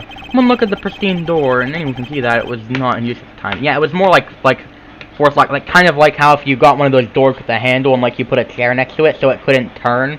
But like if if the handle's unable to turn, but if it tried to turn, there'd be something in the way so it couldn't. Something kind of like that. The policeman outside said that it took 10 men to get it open. A door that was locked tight despite it not being locked at all. It can only be because of this. Oh, you mean... Yes, it was used to jam the door. Here, take a look at the door handle. You see how the handle is completely destroyed? And that's how the sword broke.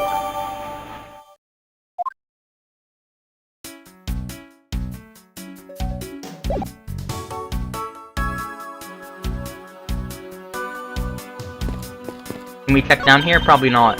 There's a trap door in this room too. It's not a trap door, it's an entrance to an underground passage, say.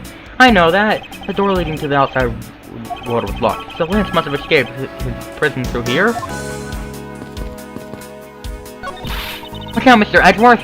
The broken mirror probably came from the haunted house. What's this here? Are they trying to repair it? Supposed to check this? Beyond this door. Or the kidnapper tell you after getting the jump on you. Must you keep reminding me? That's the room where I got to see your awesome face. He didn't need to remind me of that mortifying moment either.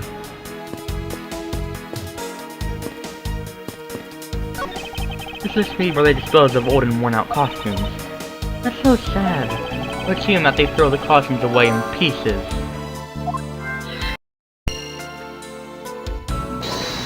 What? I didn't mean to do that. I meant to alt-tab out the just check chat. Alright, nothing going on in chat. Well, I'm gonna DM Brody calling him Stinky. Alright, there we go. DM Brody called him Stinky.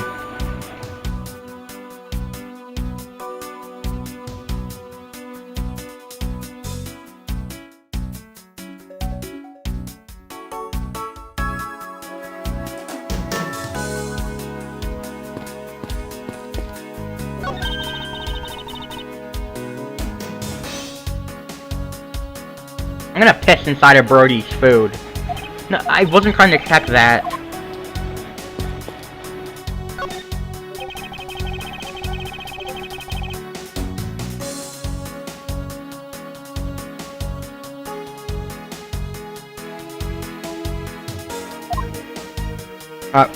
What, you want me to check the frickin' coffee machine or something? Oh no, the keys. Doy.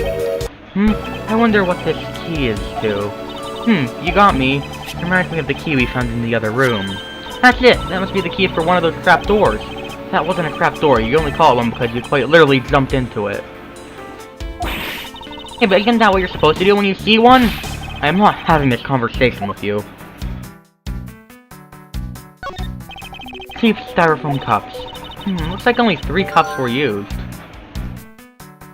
That means there were 3 people involved then. Duh. The 2 kidnappers and Lance, because like I frickin' said, yeah, but like I said, Lance was in on it because he was doing it, he was faking the kidnapping so he could, he was faking the kidnapping so he could get the money to pay back his loan back. The kidnapping was fake, that's why it was all people related to him. So yeah, that's why there were 3 cups, because 3 people that were involved, Lance and the 2 kidnappers. Folding chairs. By the looks of it, they were probably used by the kidnappers. There were 3 chairs set around the table. Obviously, I connected, like, but those both prove that there were 3 people.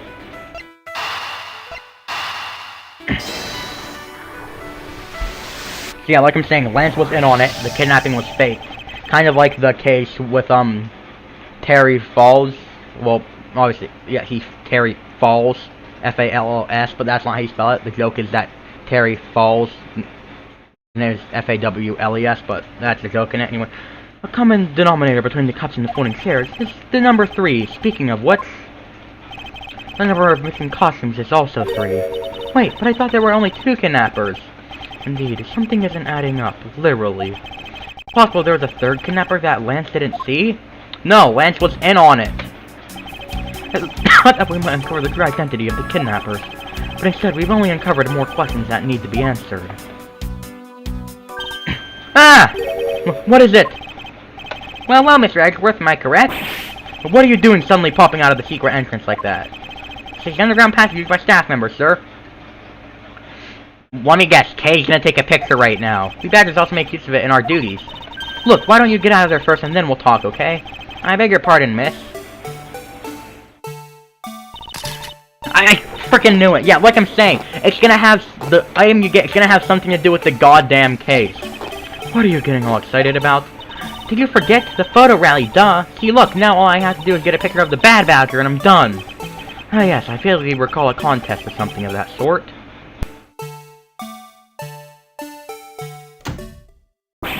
What? It's gone. But where did it go? What happened?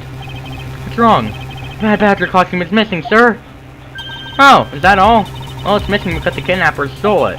I heard about how they were stolen, but they said that only 3 of the costumes had been taken. What? Is he saying that more than 3 of them are gone? Sir Protobadger, please tell me a little more about these costumes you used. Well, what I want to know is who is inside it. What do you mean by a bad badger costume is missing? What, is it gonna be frickin', the person's dad, whatever their name was? Lauren? That was their first name, I think. Why, just what I said, sir. We're 1 bad badger short. Counting the spares, we have 2 of each costume on hand at all times. He said because one of them is walking around in the park. The other should be in the room. And actually, both of them should be in that room. Huh? What do you mean? Normally, we don't use the bad badger costumes. In fact, we only use them during a certain event at a set time each day. The stage show where the bad badger wreaks havoc around the park. And 3 other badgers must work together to apprehend him, sir. I'm speechless that such a show exists. Oh, sir, I was just trying to explain to you the only time we use that costume. And doesn't that make it near impossible to take a picture of the bad badger? Personally, I can't believe that it's glitched close to the snow time and there's no costume. Oh dear, what am I to do, sir? Oh, this basically means the kidnappers stole 4 costumes in total.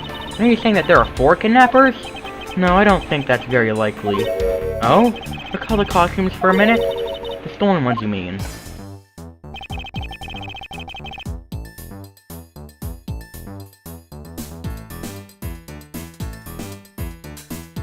Take that! You had 4 people and you had wanted to steal a 4th costume. Wouldn't you naturally go for the full set and steal a pink badger costume instead? Yeah, that makes sense! And yet the kidnappers decided to steal another bad badger. I believe the culprits needed 2 bad badger costumes, but the question is why?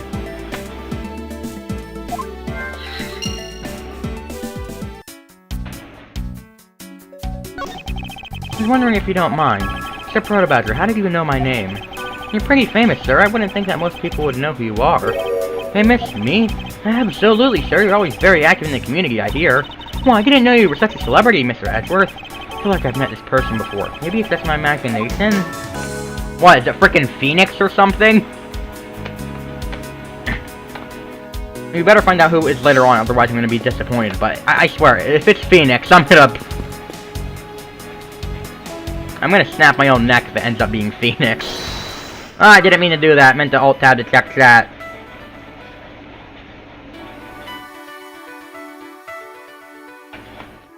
Oh, wait a minute. Okay, well I can connect these. I didn't mean to open this, but guess that can be connected, right? The second bad badger costume. I believe it may be closer at hand than we think. What do you mean? That costume in the trash. Wouldn't you say that it's wearing some very telltale pants? Hey, you're right, let's get it out of there and take a look.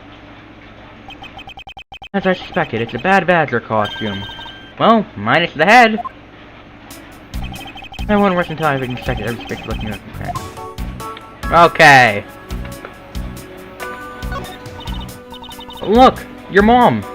Well, I don't even know.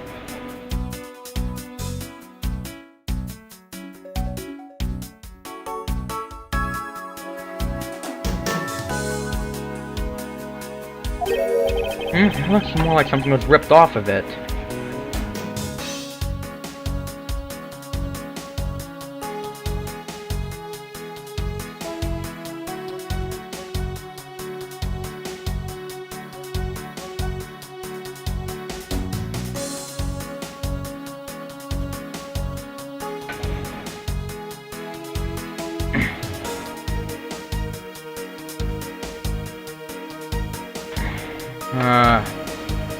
Yeah, I know the way that person talks is so familiar.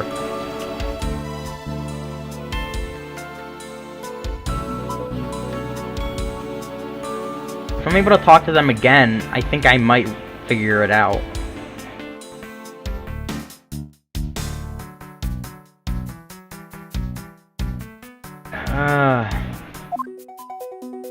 What am I supposed to deduce here?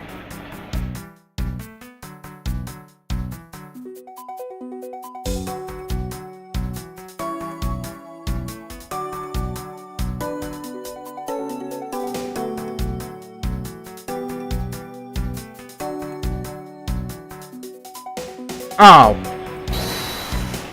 What, am I supposed to do that the gun is missing? Like if the gun was ripped off, that would make sense. Between what? Look carefully, our costume is not holding something in its right hand that should be. Oh, the gun! Precisely, the Bad Badger was designed to always hold a gun in its right hand. However... You there, did you remove the gun from the Bad Badger's right hand? No, I did not, sir. The gun is supposed to be securely attached to the costume. I thought. The rip itself from her head popped. The gun was forced to be removed. Put it back. The gun is, of course, not a functioning weapon, correct? Absolutely not. I figured it out. Bellboy from the first game. Gatewater Hotel. This is Gatewater. This is a Gatewater's park. The Gatewater Hotel. The frickin' absolutely gave it away. Yeah, Gatewater Hotels, and then this is Gatewater Park. Even if the game doesn't reveal it, it has to be the Bellboy. The absolutely gave it away. However, it can fire blanks. We need to use them for the stage show. Seems that our kidnapper also had a need for the model gun, my dear costumes friend.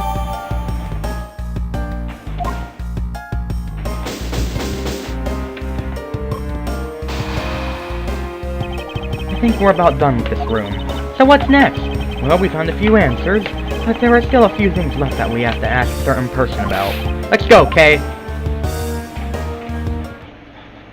Lung us to sung us.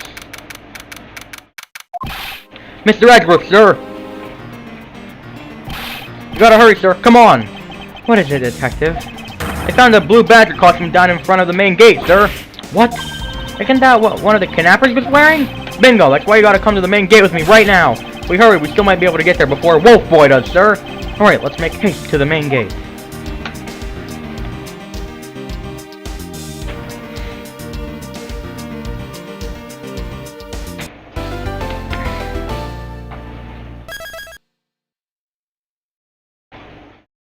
Like, the reason why he's here is because he knew Lance was involved with it, so he was here to get the money from Lance, which, little did he know, this entire thing was to get the money for it. Where's the costume, Detective Gumshoe? It's on the other side of the fountain, sir. Murder. Derek, another murder victim. And it's the Blue Badger. No, it was discovered in the tall grass back there. Okay, well I already see what's in there, and I think I already know what it is.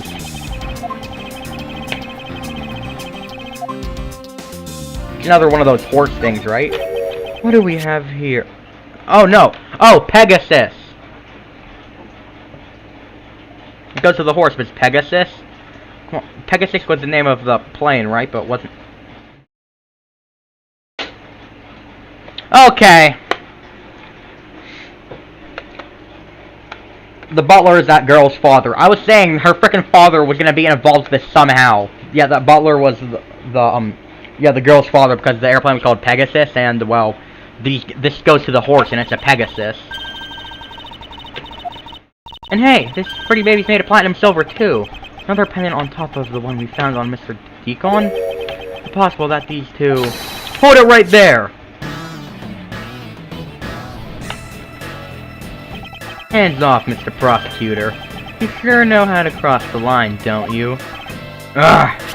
A pendant, huh? It's a very decisive piece of evidence. How can you tell? Look here and read off what you see. Lauren... Hey, it's a name that's been great on...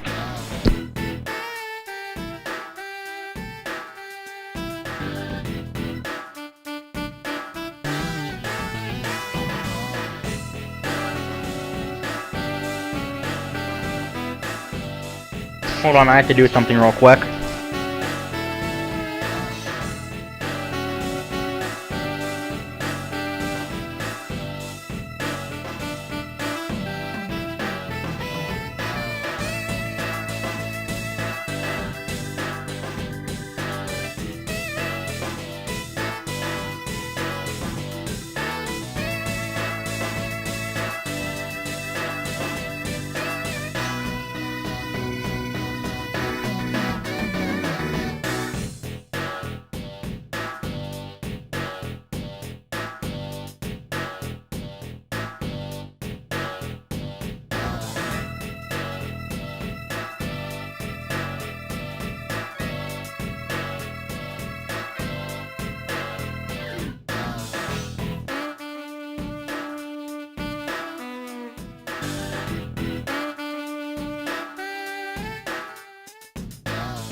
Alright, I'm back. I'm gonna plug in my DS real quick, though, because it's blinking red.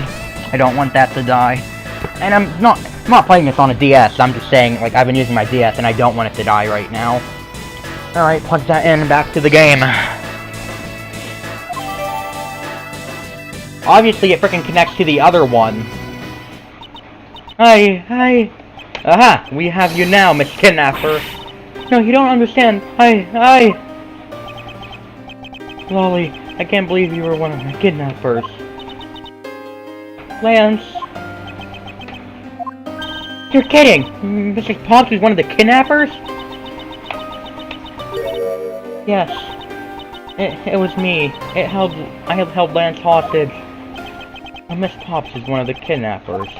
But even knowing that, I can't call this case solved or over. Hey, guys, case closed. Get the car ready and special one for this young lady right here. Heh, again, Mr. Prosecutor? What is it this time? Are you proposing that Miss Pops is also the culprit in the murder case? What happened? I thought Officer Meekins was your suspect. We found it. Found what? That officer's gun. He literally dropped it in the middle of a thick patch of grass. Your country's police are a sham. Just look at how careless they are. What are you calling a sham? The officer's gun didn't show signs of having been fired, so it can't be the murder weapon. So Officer Meekins has been cleared of all charges, I see. And that's when a brand new suspect comes walking onto the scene. The murder only happened because the kidnappers started fighting amongst themselves. Do I recall it was you who said that, right, Mr. Prosecutor? Miss Pops, did you really kill Mr. Deacon? Yeah, obviously, like, it wasn't, so it looks like Lance wasn't a part of it, but it was still definitely to get the money to pay for Lance's, debt.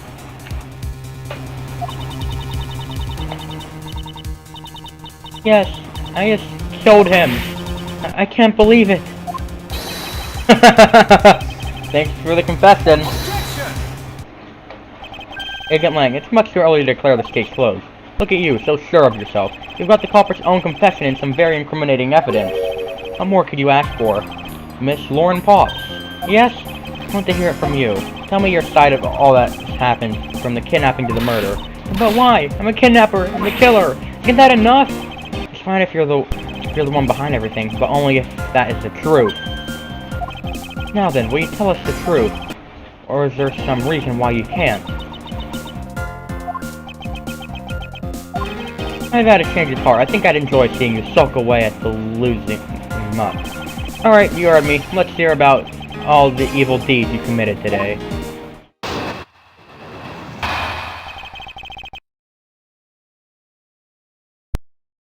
The one who came up with the kidnapping plan was the butler, Mr. D. He knew that we could get rich by holding Lance hostage. Romano would pay anything to get his son back after all. Everything was going according to plan, but as soon as we got the money, Mr. Deacon turned on me and tried to kill me. There, are you satisfied? You just confessed to her crimes a second time. At least you have the guts to admit what you've done. I can at least respect that much. Mr. Pops, is what you said really the truth? Mrs. Pops, what you said really the truth? Yes, it is. That's the truth. It certainly isn't the whole truth. Because there's something that seems a bit too improbable in her confession.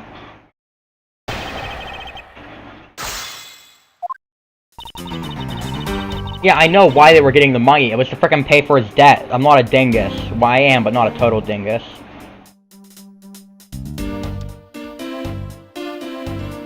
I'm gonna press everything. How well did you know the victim? Spoken with him only a few times at Lance's house. Yeah, your own father! A few times? That's it? Yes? They only met a few times. I don't see how they could have trusted each other. But if you hardly ever then how could he trust you to not steal his plans? That's completely irrelevant. He was playing the betrayer from the very beginning. It's why he chose someone he wasn't expected to be close to. Get that right, Shihina? Yes, however, Mr. Deacon made a very poor choice. In the end, he was killed by the one he intended to betray himself. I bet you didn't see that one coming. Yeah, I wonder how she's gonna feel when she realizes that she frickin' killed her own father. Well, if she even did. Like, maybe if, like, he... Oh, wait, no, I was gonna say maybe he isn't actually dead and that's a different body or something. Wait, no, that's so... I realize that's too far-fetched even for this game. You knew that we could get rich by holding Lance hostage. You knew? How did you know something like that? Oh no, what should I do? Hey, what's wrong with her now? Come on, isn't it obvious? You're making your scary face again, that's why! Why don't you try asking her in a nicer, more gentle way? No, stop it, Lauren. You're always like this. You always talk to a stern-looking one. That's why you'll always be unhappy. Or maybe that's it. She's been bewitched by your icy glare. On your own business, Kay. Now then, Miss Pop, let's continue with your testimony. Oh, yes, of course.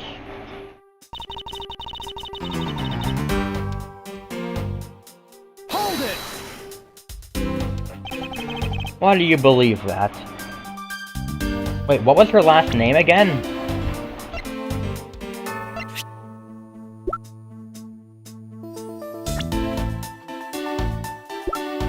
Wait, yeah, it has to be her dad because it said...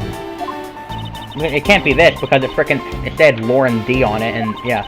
But Lance is that old man's greatest treasure. Suppose he would be to a doting father like Mr. Mono. I always figured that was it too, and I was always envious to Lance for it. Oh, because your dad's... I got this pennant from my father. I believe that as long as I have this, I'll find my father again someday. He'll welcome me into his arms, riding on the back of his Pegasus. That pennant, she must really believe it to be the wings of a Pegasus. Hold it! Wouldn't you mind telling us a little about the plan itself? First we captured Lance. Oh, how did you do that? Well, Mr. Deacon did that on his own, so I don't quite know. Bah! You I thought you knew how to steal people away. I shudder to think what she would do with such knowledge. Sorry, I really don't know, but somehow Mr. Deacon was able to contain him. All he had to do after that was wait for the ransom to be paid, but... Mr. Deacon turned on me and tried to kill me! Hold it!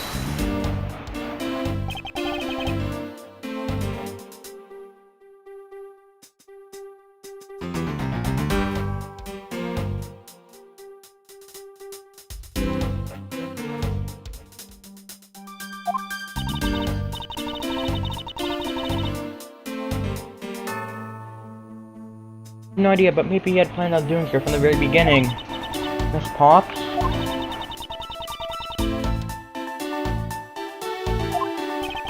Wait, Mr. Deacon planned to kill Miss Pops from the very beginning? Is that ever really likely to happen?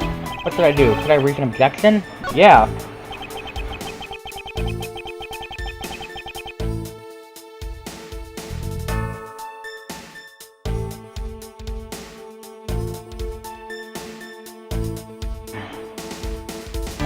Huh? I don't think Mr. Deacon would have ever been capable of killing you.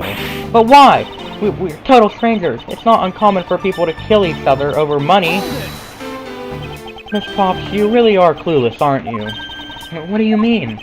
You never knew that your role in the kidnapping was... You never knew what your role in kidnapping was, nor do you know who you really are. But I do, and I can show you what this piece of it. It proves that Mr. Deacon wouldn't have been able to bring himself to kill Miss Pops. They freaking go together, the penance! Why are you showing this to me? So what about the penance? The sword pendant, along with this piece of evidence, shows who you really are.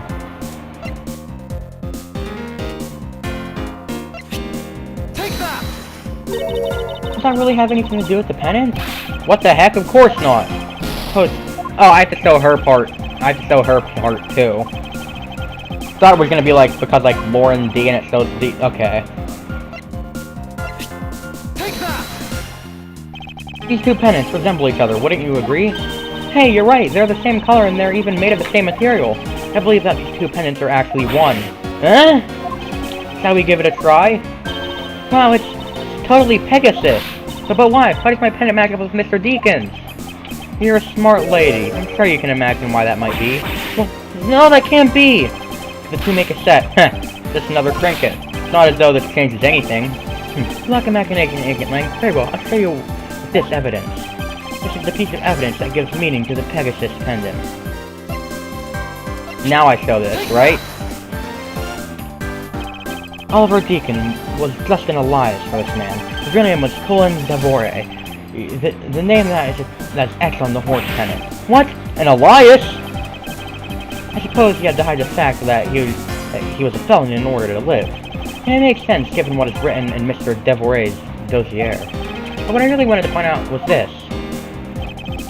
These protections but reveals the true meaning behind those pennants.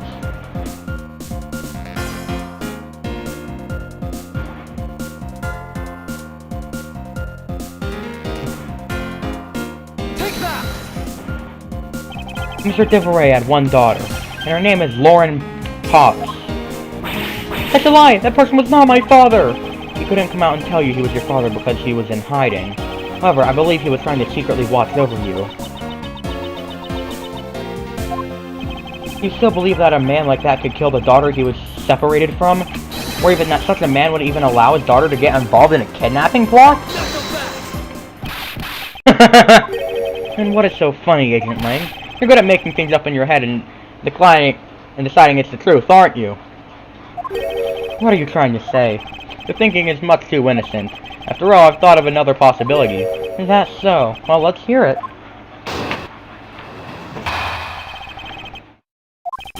I'll grant you that the two of them are father and daughter, but isn't it possible that they both knew that fact? It was no coincidence that the reunited pair became involved in the house of Amano, and the two of them made good use of their meetings to plan this little kidnapping. Wouldn't you say my scenario is perfectly probable as well?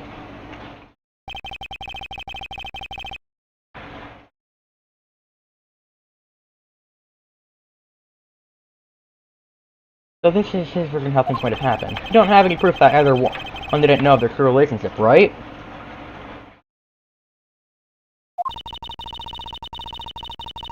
You mean they knowingly committed to kidnapping his father and daughter? That's right, as one really rotten family. Is that really what happened? I better take a long hard look at the evidence.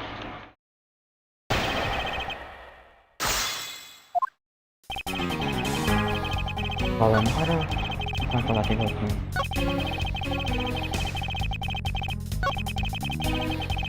Two of them.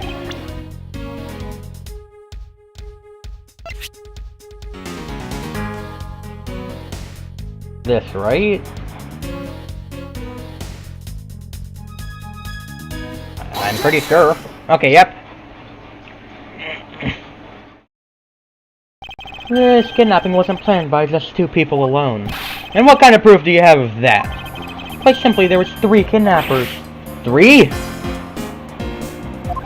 4 costumes were stolen from the Wild Wild West area's back room. We found one of them in the kidnapper's hideout. As for the other 3, we can assume they were being worn by 3 different people. What? Wait a minute. If Lance wasn't involved and there were 3 people...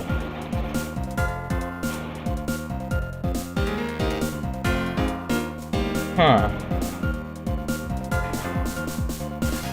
That means it was the other person that tried to kill her, and that person she ended up killing already killed her father. So that means he didn't kill her father? And that... I think I understand. We also found a set of 3 cups and 3 folding chairs that were used in the hideout. It all clearly points to a 3-man group. I believe this 3rd person is the real mastermind behind the kidnapping. Well, so who is this mastermind? Pretend to you, the brains behind the kidnapping. Really? You want me to show it?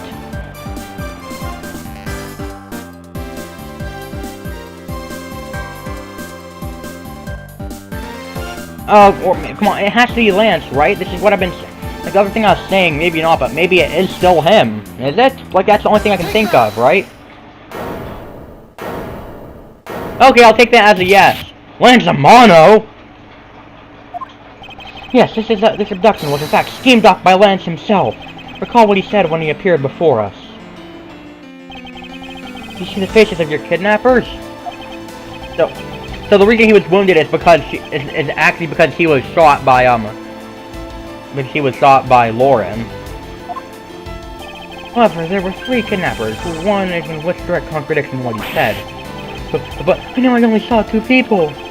The guy was being held hostage. Possible you couldn't see all 3 of them. I guess about when you were being held. I have many doubts about what happened then. Do you mind telling us what happened while you were being held captive? I really don't remember much anymore, honest. But if I don't tell you at least something, you won't believe me at all, will you? It's a part of it. He just needed money to pay back his goddamn loan. I've been telling you.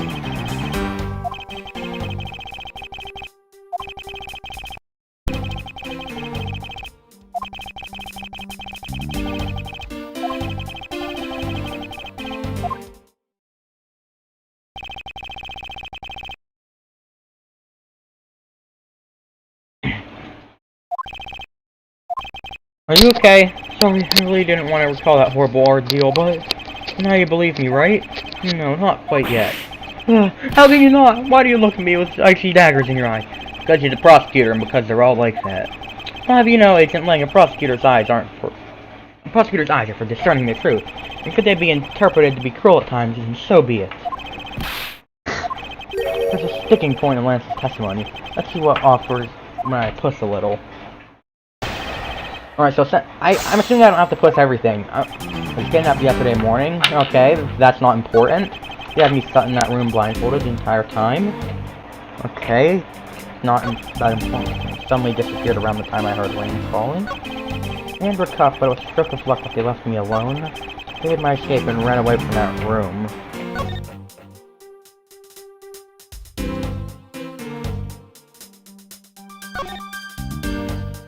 Okay, we don't really need to know more info about that, do we? I mean, might as well ask where he went. If not, I'll press other things. How did you manage to escape? I wanted to just get out of there, but the door leading outside was locked. No, it wasn't!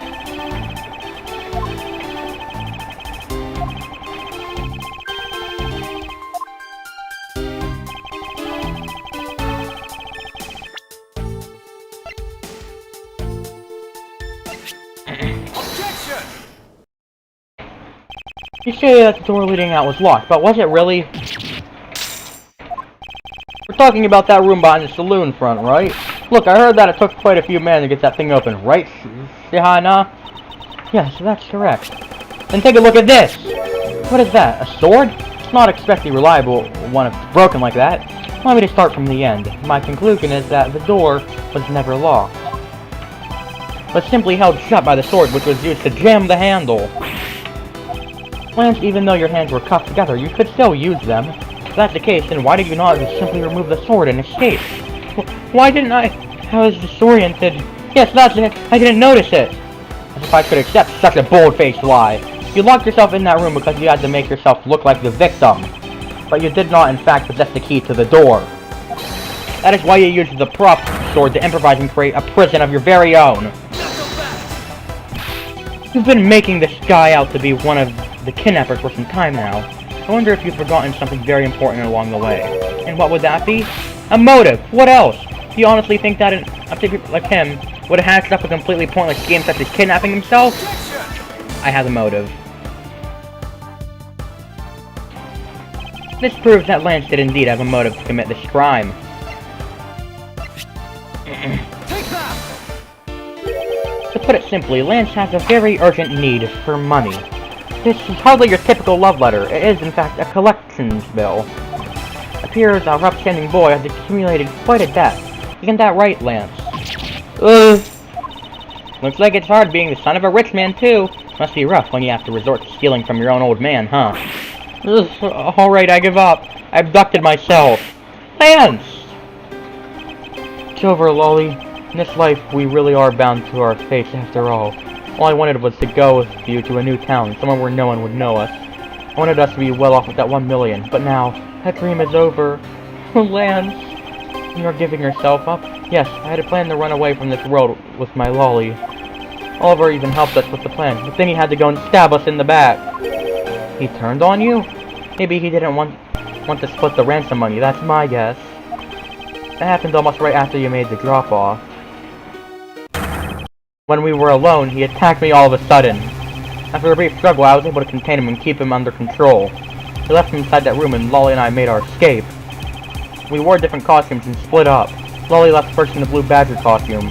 That would mean the person Officer Meekin saw was Miss Pops. Right then, the old man just had to wake up. He was careless and he tackled me pretty hard from behind. Then Oliver put on bad badger costume, took the suitcase with $1 million and ran. Contacted Lolly right away and warned her that he had a gun. They had no idea that they were related, so I thought that it could only end badly. I still don't believe it. That person was not my father. Because if he was, I just killed my own father. Lolly, then it really was you? That man was not my father. I mean, because at the stadium... Why did she have scissors by her hair? There's a bad badger pulling a suitcase with the 1 million in it. The badger pointed his gun at me, aiming to shoot me dead. That's why I used the gun I got from Lance. There was a gunshot, and the other person crumpled to the ground, and I ran scared for my life. I think the big picture is finally coming into focus, don't you? Holy, forgive me, I didn't think it would turn into something so frightening. If only I could have protected you. So, Miss Pops, she shot her own dad without even knowing who he really was? She says it's true. Are you saying she's lying? But why would she lie to us about something like that? What purpose would it serve? You'd be surprised how often people lie without even realizing it themselves, Kay. Huh? What's that supposed to mean? What I mean is listen very carefully to her confession once more and you'll see.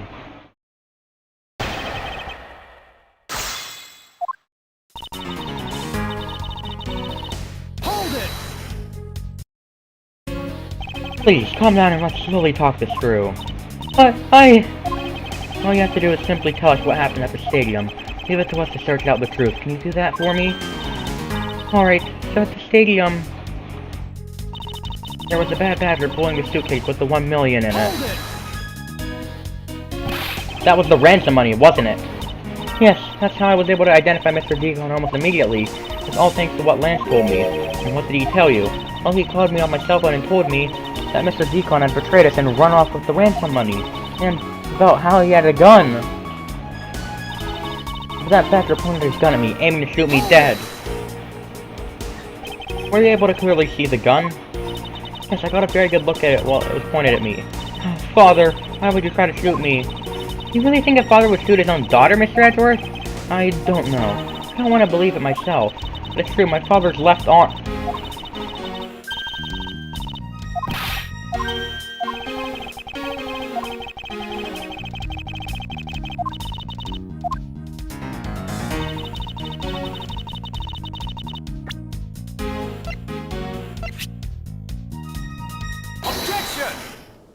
Says he's right-handed.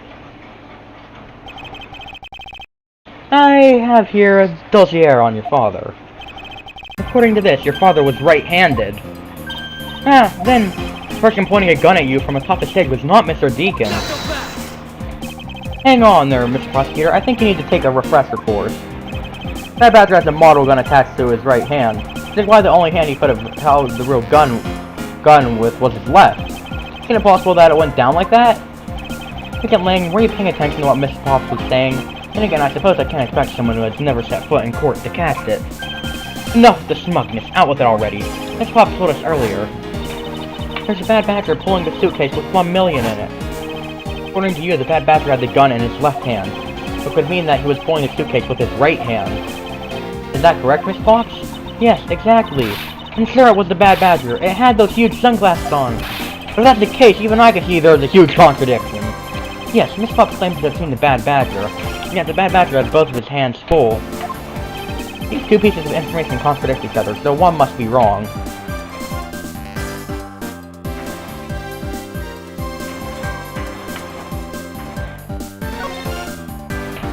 They are both correct. Impossible! That just leaves us with an irresolvable conflict. Miss Pops' entire statement rests on the fact that he saw sunglasses and beard. But what if that Bad Badger wasn't wearing pants on his... This proves that there was a way for the Bad Badger to freely use both of his hands. The gun is ripped. Take that! Get your head on straight, Mr. Prosecutor. That doesn't show me diddly squat. I knew it! What I saw was just a mirage! But wait, I can explain... Bruh!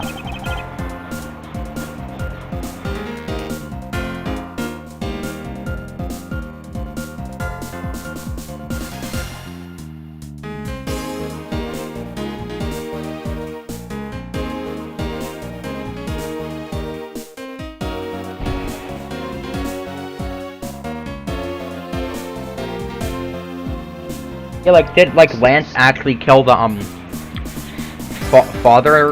father, and the reason why Lance was wounded there is because he was shot. He was shot by Pops.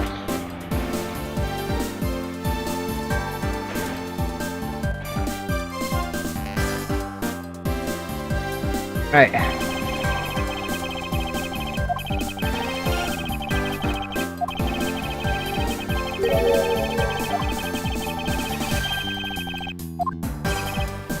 Oh, I see what it means. Like, I was saying, well, because the gun was ripped off, you could have both hands free, but it could have been a different head. The costumes have two parts to them, a head and the body. Oh, I get it now! The head Miss Pop saw was probably really the head of the Bad Badger. However, it is not possible that the body was that of an entirely different Badger? A different Badger? Yes, or to put it more bluntly, I believe it was the lower half of this Badger. The body of the Bad Badger Miss Pop saw really belonged to this Badger. What, the Proto Badger? What? The heck is it? It's the Proto Badger! Yes, and it's a simple matter of process of elimination. Okay, well yeah, because it clearly couldn't be the pink one. Because, well, it would be noticed easily. And it's wearing the Blue Badger's costume, so we can eliminate that one. Okay. Pink Badger is of the wrong color, which would have been incredibly obvious. All that is left is the Proto Badger costume. Miss Pops, who was the one who wore the Proto Badger costume? That would be Lance. I knew it, she saw it, Lance. Didn't I freaking call this earlier? Like I was saying that Lance wasn't involved in that she ended up shooting him or something, but he was involved and he did get shot. So right, all I remember is that I remember saying at some point that it was Lance that got shot, I believe, or something like either that or like I know I at least said that the person there wasn't her father and they actually shot her father. That Lance Amano donned the Bad Badger's head and pretended to be Mr. Deacon, on top of which he plotted to shoot Miss Pops while wearing that hideous thing. That stage that was set up in the stadium was nothing more than that, a setup. And its purpose was to lead Miss Pops into believing she had committed murder. Standing there in front of Miss Pops, pretending to be the victim, was all done so that she would pull the trigger. Haha, I have no idea what you're talking about. Why exactly would I have to do all that, huh? There's but one Regan. Lance Amano? You are the real culprit behind the murder of Miss Oliver Deacon. What? No! That's slander! Take it back! You take it back right now! Just out of curiosity, Lance, which is your dominant hand? I'm left-handed. But what does that have to do with anything? Depends. According to Miss Pops, her attacker would have got in his left hand. Ha! Who's what-handed doesn't prove a thing. Besides, now you're just being absurd. It's not like the Proto-Badger's bulletproof. One misfire and he would have found himself dead, right? Of course, logically, if he had been shot, he probably wouldn't be here with us. But I believe he had thought of that as well and prepared accordingly, and this would be all the evidence you need. Which is how Lance made sure that he wouldn't be hit by a bullet. Take that! We found one half of a Bad Badger costume in the hideout, a broken one. It was not the same one that the victim was wearing, plus it was missing something. And that something is the model gun that the Bad Badger carries, which can fire blanks. What? Miss Pops, where's the gun you use now? I threw it away into the sea. That makes it a bit tough to verify what it was, although I believe that we can safely assume that it was the model gun in question. I've heard enough. All you've been spouting so far is pure conjecture. I admit that as long as the model gun is lost to us, I can't prove him right. However, I can say that the probability that I am right is very high. Okay, let's pretend that you're right and that the murder at the stadium was a fabrication. In that case, where do you think the murder really took place, Mr. Prosecutor? I don't know yet. Ha! I knew you were full of it! However, I do believe that the murder took place during an earlier time frame. Please, wait a second. It's simply not possible. Because I saw Mr. Deacon after he was restrained by Lance. You saw the victim in the state of being restrained? He's obviously just saying this to protect Lance at this point.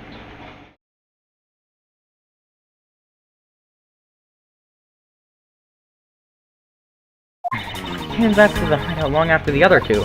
By that time, Lance had already succeeded in restraining Mr. Deacon. He had tied Mr. Deacon securely to the beam in the room next door. Alright, I'm pressing that statement. So Mr. Deacon must have escaped after the two of you left, right? We thought that it'd attract too much attention if we left together, so I left first. We planned to meet up again at the stage in the stadium.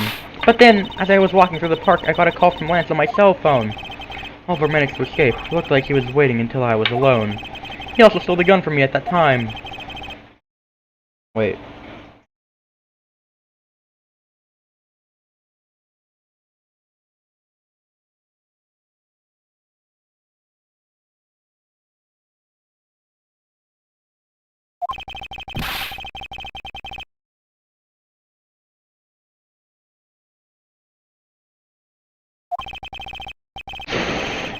I was about to ask, like, how would she know, like, I should ask question the third one was, I was like, then how would she know that, like, I was pressing on it because I was like, how would she know that, who it is, because they're in costumes, but then I realized the costumes were different.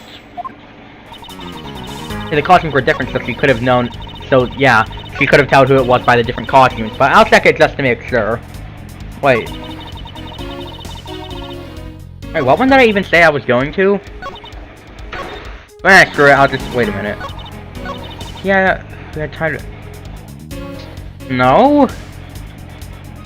No, it's freaking Miles Edgeworth. That was Edgeworth.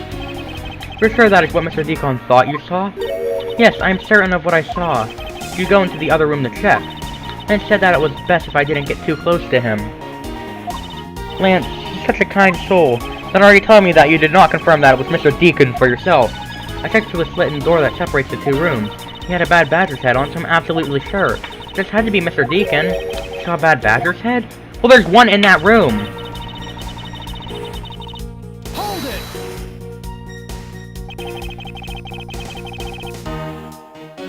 The title of Mr. Deacon was still in his Bad Badger costume? Yes, and... It would appear that she misread the whole situation. What now? Should I raise an objection? Obviously. The person you saw was not the victim. What? Why not? I will tell you why not. With this! This means cop says this that the person you saw was not the victim. Yeah, the head was in that room. You just saw the freaking head. Miss Pops, the person you saw was not Mr. Deacon at all. Huh? The person you actually saw was this person. It was me. Huh? The person I saw was you, Mr. Edgeworth? I always thought it was a bit odd. Why would the kidnappers abduct me even after I'd handed over the ransom?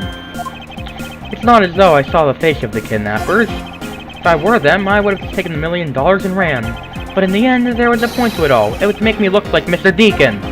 And if that was the reason for which I was abducted, then I believe we can assume that the victim was already dead at that time. Well, Lance, am I right? That's... You could have mispoped a person, namely me, with a bad badger's head on, and then made your cautious escape together. Or so you pretended. Huh? What do you mean he pretended? Exactly that. I believe Lance watched you escape, and then doubled back to the hideout.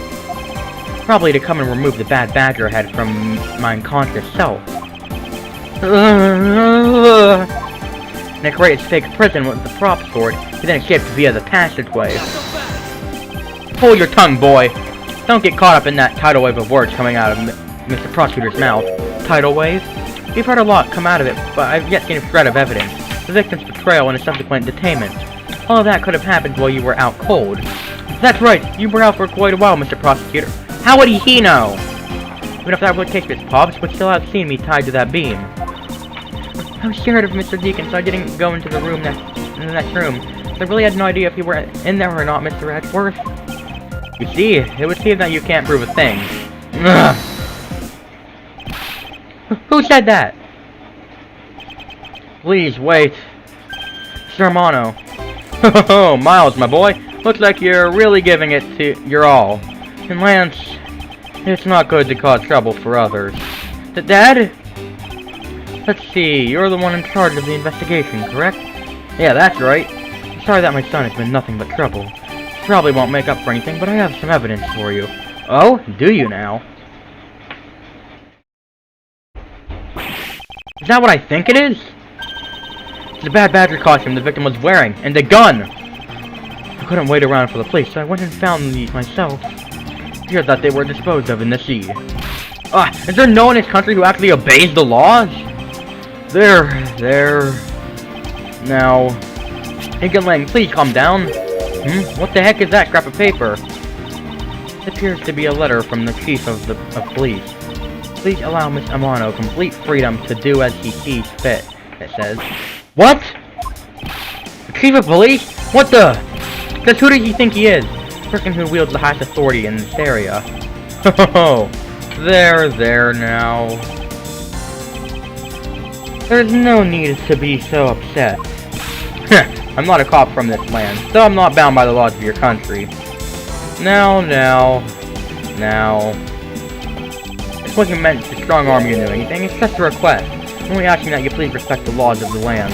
I can't really say no to that. However, returning to the topic at hand, it doesn't matter who found the evidence, its value remains unchanged.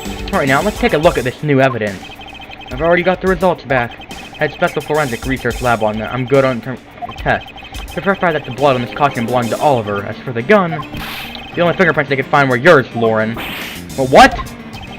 Disappoint me, Miles. I can't believe that you would cause my son such stress and heartache. Thank goodness I was able to find the final pieces of evidence. With this, you'll have no reason left to push my poor boy around. That's it? These are the case-making pieces. The gun's probably the fake one. I won't rest until I've inspected every suspicious nook and cranny. It's probably the fake one, right? Could this gonna be the actual murder weapon? Oh, what? Well, because I know, I'm talking about the frickin', I know that, this bullet hole. Looks kind of burnt around its edges. Wait, those burn marks were left by the gunpowder.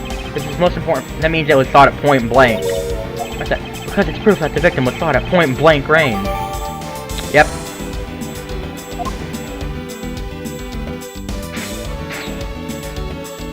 What else is there for me to check? What's this? It looks like there's something inside the costume head. Hey, they sparkle. I bet they're really valuable. Sorry, but they're just pieces of a mirror. But why are they in here? Well, are these not the most definitive pieces of evidence you've ever seen? Thank you, Dad. This should be enough to convince even Mr. Edgeworth over there. Little does he know, this is his own death. This is what actually proved it in the end. Make no mistake, there are no fingerprints on that murderous gun. And they proved that it was Lolly who killed Oliver. But Oliver was also after Lolly's life. So Mr. Edgeworth, even you must see that Lolly was only acting in self-defense. The fingerprints on the weapon, huh? Oh no, this isn't helpful at all. Look, Mr. Edgeworth, all I want to do is save Lolly. But in the end, all I can do is watch on as she takes the punishment for her crime. Maybe all you can do, however. Still have a case to solve and a job to do. I mean, technically not your job, but alright. I dropped something, I'm just looking for where it went. There it is. The job of unraveling your insidious lie. You wound me. Why won't you believe me even in the face of all this evidence? This evidence just even further proves you're frickin' guilty.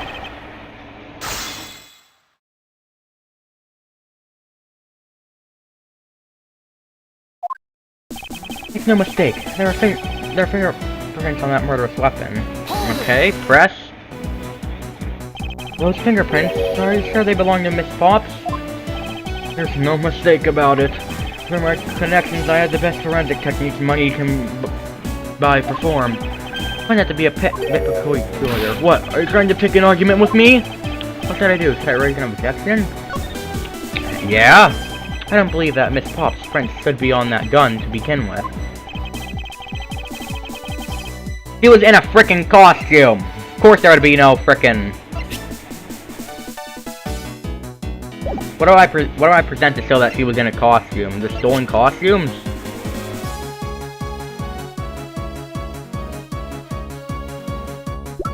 And actually, no, probably the victim's costume, but that's something I just got. Take that! It's simply not possible for Miss Pops to have left any prints on the murder weapon, because while she was at the stadium, Miss Pops was wearing a costume. Huh? But there's been no mistake. We found fingerprints. Well, Miss Pops, do you remember touching the gun at all, any time? Oh yes, as a matter of fact, I did hold it for a bit back in the hideout. I handed it off to Mr. Deacon when me and Lance left for the haunted house, to retrieve the ransom money, I suppose. And there you have it. I think one of Miss Pops' prints found their way onto the gun. Urgh. Do you understand now, Mr. Amano? Fingerprints do nothing to prove that Miss Pops is the murderer. But you still don't have anything to prove that she isn't the killer, right? You seem very adamant in insisting that your girlfriend is a cold-blooded killer. Oh, Lance! What? No way! I'm incredibly worried about her! But that doesn't change the fact that you don't have any evidence, right? That's where you're wrong. I have the evidence. What? How? Sure that Miss Pops killed the victim at Stadium. The whole affair is simply not true, because that was not the real crime scene, but a setup. To prove that the real murder was not committed at the stadium at all. What does? The, mirror the mirror fragment. The piece of evidence proves that the real crime scene is not, in fact, the stadium. Well, how did the glass came from the broken mirror, which...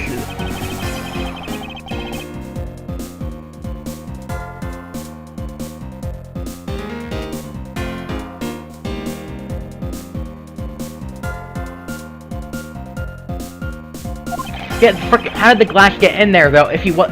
Yeah, the glass came from a mirror, which was in the haunted house. So... What if it isn't? What if it isn't, then? Like, how did the glass get there, huh? Oh, wait a minute. Doy. It couldn't have been at point-blank range if it was on that... Yeah, it was at point-blank range. That's not close enough to be point-blank if it was on the stage.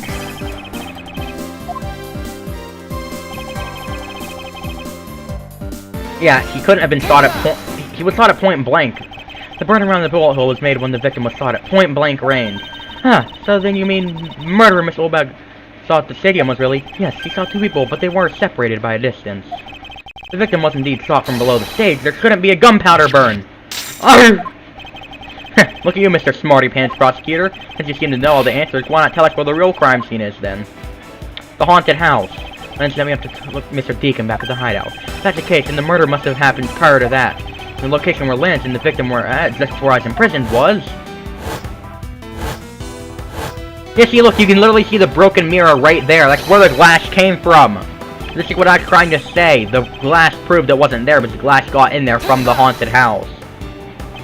I think it's not unreasonable to assume the murder took place in the haunted house. The haunted house? Yes, and I have proof that it is highly likely that the victim was killed there.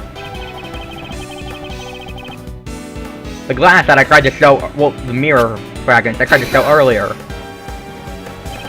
These were inside the costume the victim was wearing. They're fragments of a mirror. A mirror? And what does that have to do with anything? Indeed, you don't exactly expect to find any pieces of mirror inside a costume. Yeah, that's actually pretty dangerous. However, there's one place I can think of where there is a plethora of mirror fragments. And that is the haunted house. Lance Amano, I propose that you kill Mr. Deacon with the revolver in the haunted house. After that, you stole a blue Badgermobile to move its body to the Wild West area.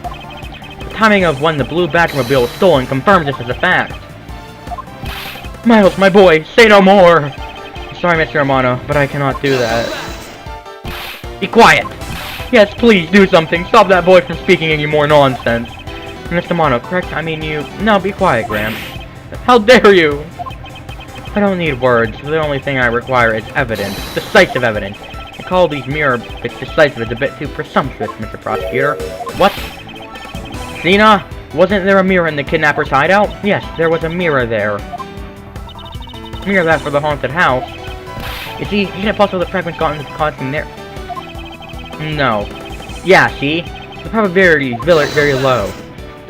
Probability? Like he says, on Truth Pass, the word probability does not exist. The only thing that does is definitive proof. The question, Mr. Prosecutor, is do you have the definitive proof you need? Well, Mr. Edgeworth, do you? Do I have solid evidence?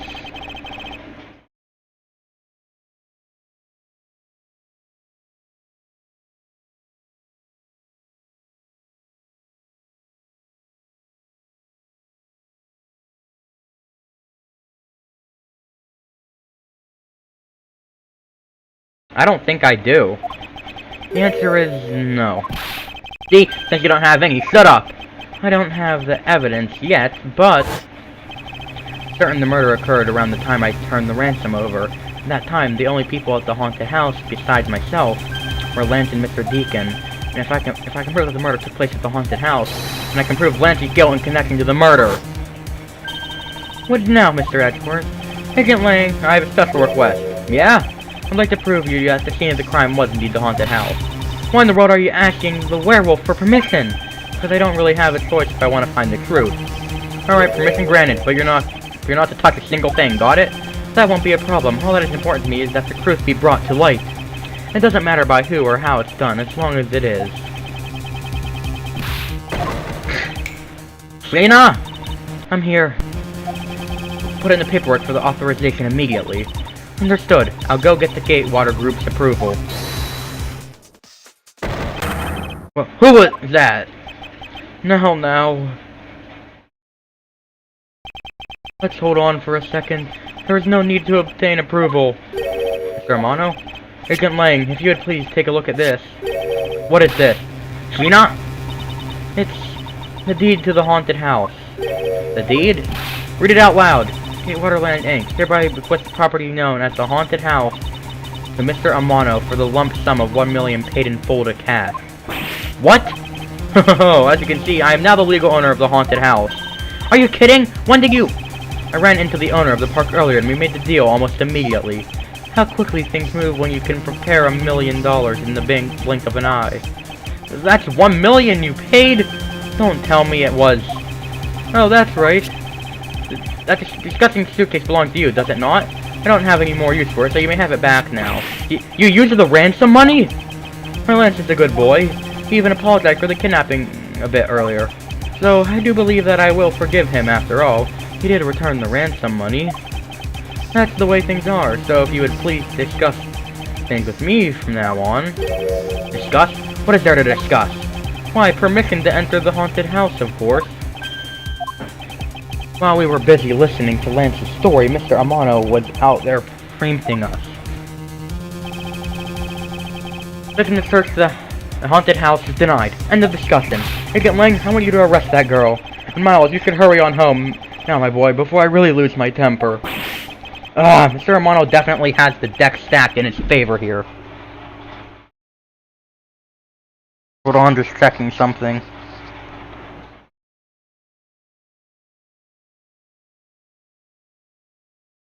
Oh my god. I knew something was off. Hold on.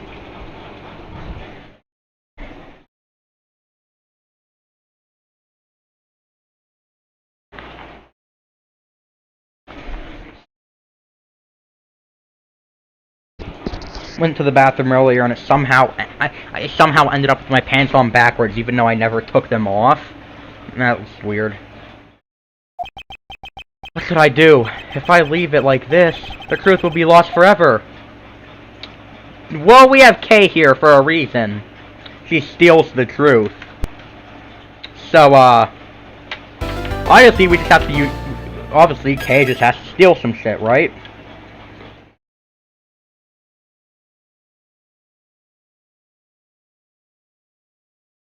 Realistically, that wouldn't be legal evidence because it wasn't legally obtained, but still. I can't get permission to investigate the crime scene, and the truth will be lost. Hold it! Hold it! Hold it! Okay? Mr. Edgeworth, what are you doing spacing out? Have you forgotten? There's only one thing you should do at a time like this. And what is that? When the people are in a blind, the hero of justice appears to save the day. Look, you just leave it to me. I'm Kay Faraday, the second of the great Yaragrossu. Thought you were a thief, not a hero. Yaragrossu is noble and is always a thief of justice. That's... of course! We have enough information, I can recreate the inside of the haunted house with this. Plus, if we in factor in everyone's testimony, we can recreate exactly what happened when I dropped off the ransom money. We may be able to figure out some new information through this. It's worth a try. Okay, I was thinking he was gonna go in there and steal some shit, but this works too, I guess. Agent Lang. Huh, so you want to use your little toy. Be my guest. Okay, hang on. You're all about to witness the true power of a real modern-day Robin Hood. Detective Gumshoe?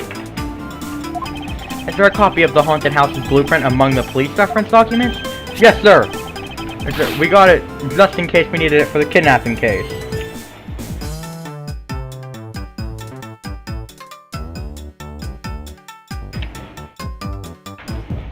Hold on. Something fell out of something I have beside me. I'm trying to figure out what ones go back where. Let's see, what one's the biggest? Okay, it's one of these two, so I'll put this one back here. And which one of these two are bigger? Okay, so then that one goes here. And then this one goes here. Alright, there we go. Alright, I'm gonna put the haunted house data then.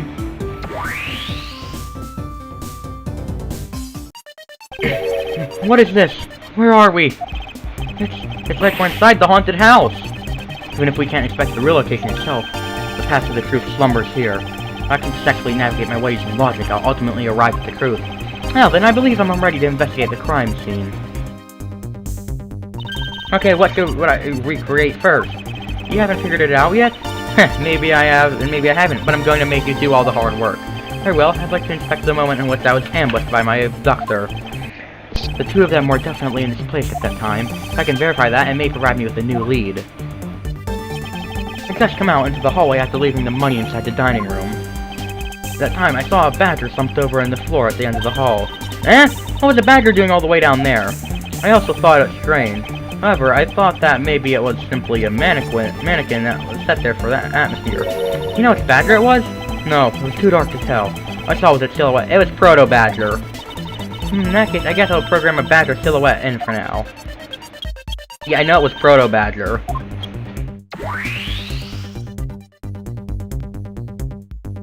Because it didn't have like a weird belt thing on.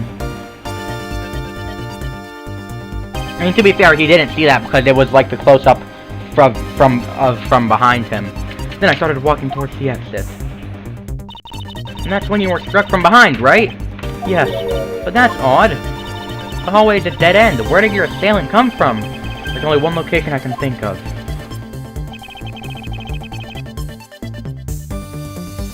Take that! Okay, well yeah, to be fair, this is something he didn't know. That doll I saw wasn't really a doll. It was in fact a costumed kidnapper. Oh, so he used the costume as the perfect camouflage to blend in with the rest of the house. Precisely, he waited until I had made the drop-off and was about to leave. Then, just as he saw me take a step towards the exit, he stood and launched his attack. I can think of no better hiding place than this. Hey, not bad, I'm beginning to think I could steal that tactic for myself. Just don't use it to do anything criminal, okay?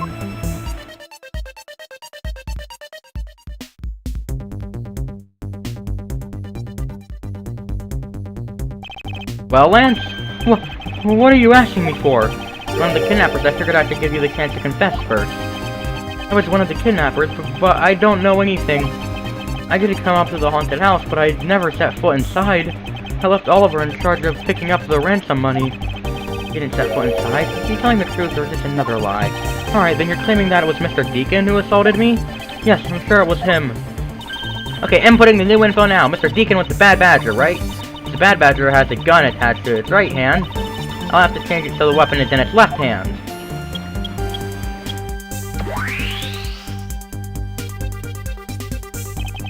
How to verify the facts of this recreation. Yeah, I know this wasn't the fact because we could see it, but the other Edgeworth couldn't, though. You didn't recreate the weapon? Well, I can't expect to recreate something I know nothing about. So tell me, what were you hit with? The attack came from behind, so I have no idea. But I doubt it was someone's bare hand. Okay, then where were you hit? I was hit on the right side of my head, just above my temple. Wait a minute. They would have to swing they'd have to swing using their right hand to do that, though. It's a bit of blood, but it wasn't anything serious. Ouch, sounds painful. Why are you smirking like that when you say it? It's just your imagination. Now let's see. If there's anything in the hallway that could have been used as a weapon. Something Papa could have used to hit you with. Take that! I have it. There was indeed once a cup lying here in the hallway. A prop sword. You're talking about this thing here?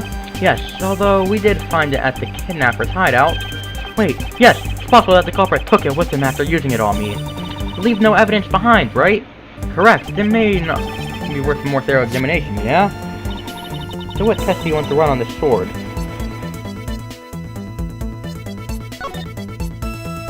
The culprit was wearing a costume at the time, so a fingerprint analysis is useless. Let's run a luminol test. It's possible that some of my blood found its way onto this. If he was hit on the right temple, they would have had to swing from the right. They would have had to swing from the right side. Which it's hard to swing at something. Like if you're standing directly behind something, you want to swing at it from, and if you're swinging at something from the right of it, it's not easy to do with your left hand. Which is what they were allegedly holding it in, but clearly aren't.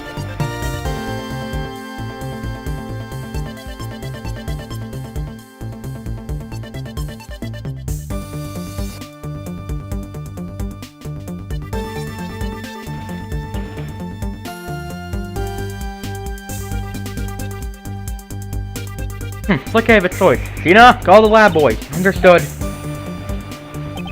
Except for a dab on the left side, it would appear that the blade is spotless. Exactly. You can't get... It must have been the left side of the prop sword that hit you then, right? Exactly, so they would have to be right-handed. But we had enough info just from the head, though.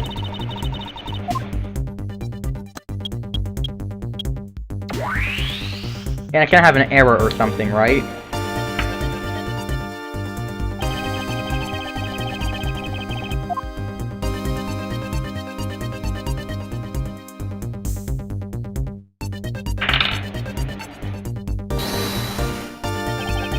Can't freaking bonk my right side with it in the left hand, right?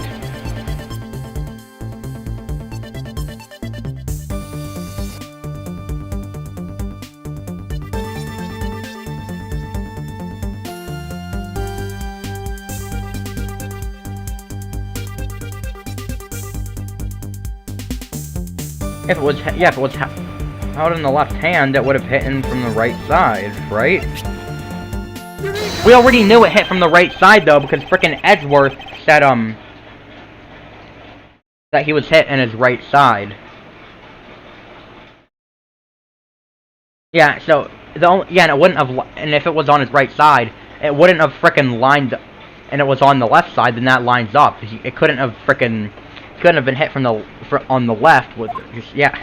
We didn't even need this bit of info to know that, but alright. Except for a bit on the left side. This prop sword is absolutely spotless. However, if the culprit had used his left hand, the blood would be on the opposite side. The opposite side? Huh? If the culprit held the sword in his left hand, then his sword's right side would hit. I see, but the blood was on the left side of the sword, right? Which means that he used his right hand to hit you.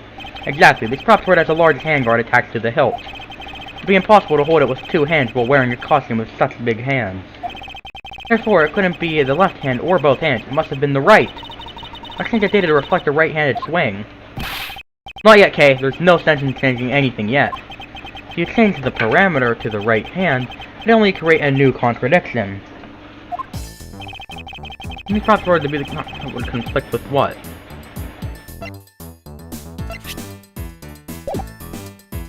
The gun, right? But what do I present for the gun? I mean, probably the fact that it shows he has a gun, the frickin' Bible thing. Take that! That badger always holds a gun in his right hand, so he couldn't hold a sword in addition. Hey, that's right, then what now? If it wasn't in his left hand or his right hand, I swear it was the proto-badger, unless I'm on drugs. It means the one that struck me could not have been the bad badger. Are you paying it? Yeah, I swear it was the frickin' I swear it was the proto-badger. Hold on, I'm gonna go look back at the last stream, and then see if that is what it was. But I swear that is what it was, it had to.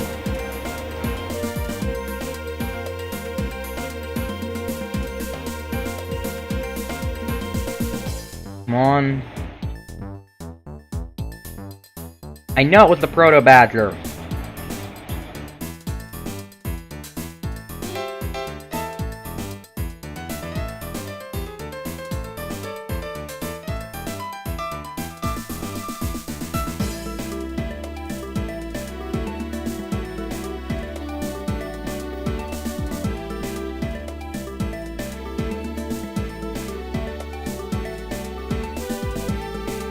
Right? Yeah, it was the proto-badger. I freaking knew it was the proto-badger. The deacon could not have been the one who struck me, which leaves only you as our primary suspect. Fine, it was me. I hit you. It appears that you lied to me yet again, but see how quickly they catch up to you, Lance? Wait, isn't Lance left-handed? Ah, yes, but that's what makes this deception all the more interesting. He used his right hand to make it look like Mr. Deacon had been the one to strike me. For you see, firing a gun with one non-dominant hand is difficult, but that level of dexterity isn't required to swing a prop sword. Okay, please input this new data. The one that hit me from behind was Lance, or should I say the proto-badger. See? I freaking knew it was the proto-badger. You got it, here I go! Yeah, see, I freaking knew it was. I even looked back at the stream because I thought I was having a stroke. Now, we have a faithful recreation of the situation around the attack on me. Alright, all we have to do is examine this new recreation and... And what exactly is so funny, Agent? That amusing little gadget sure packed a punch, right, Cena? Yes, it was all I could do to hold my laughter in. Hey, don't make fun of little thief, you mean old werewolf. He and Mr. Edgeworth bring out the best in each other. You've had your little fun, but now it's my turn. I've sat quietly by listening. But the crude conclusions you two keep spewing don't whet this wolf's appetite.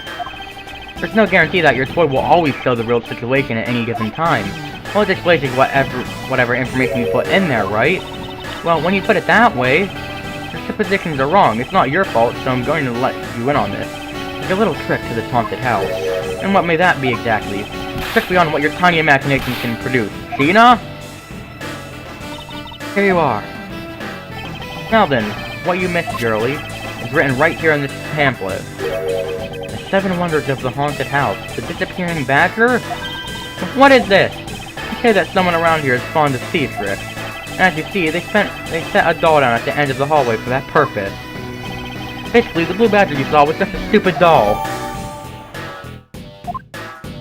I mean, for us, we know it wasn't, because we literally saw a close-up of it. That throws your whole theory about it being your attacker right out the window. But that can't be right. Maybe the culprit hid the doll somewhere. And then he laid down and pretended to be it instead. Criminal couldn't even hide himself in the hallway. How could he hide a giant doll? So, do you get it now? Thanks to your presumption, the logic started off weak and led you to the completely wrong conclusion. Now get up your high horse. Mr. Edgeworth?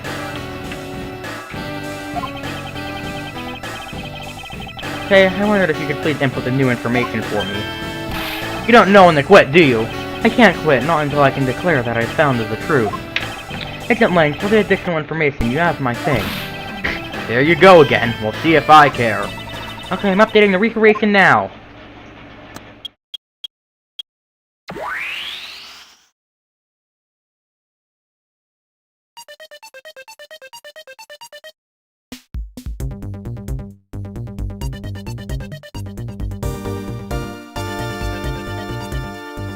It looks really weird.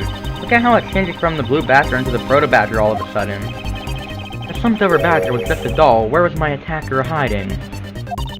Well, that's what we're gonna find out, right? So come on, Mr. Edgeworth, let's go!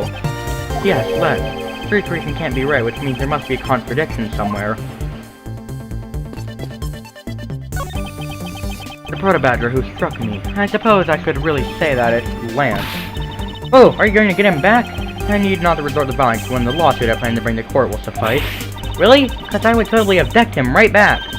Someone steals from me, I steal something from them. If I get hit, I hit them back. If I get paid, I return the money. That's the secret to how a great thief works. The first statement doesn't seem to be much of a benefit to her survival. So what do you want me to check, Obama?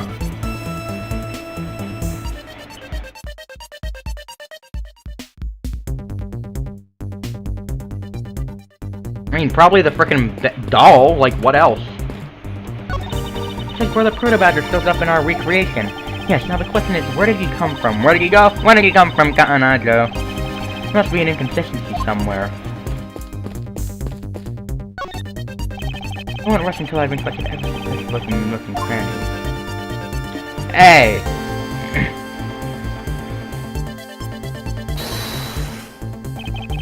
Thought someone connected to any of the evidence I hold? Yeah, because the proto badger's the one that attacked me.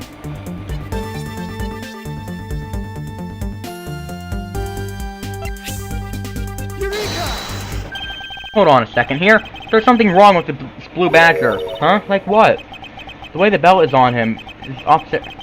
Wait, what? Can't be. I inputted the image data exactly as it is in the pamphlet. Even like the blue badger dressed up in reverse.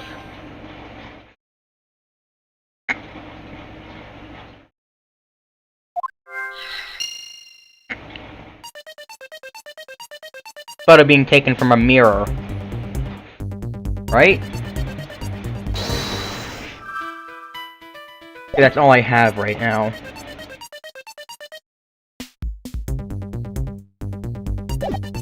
So yeah, if the photo was taken from a mirror, do I have to...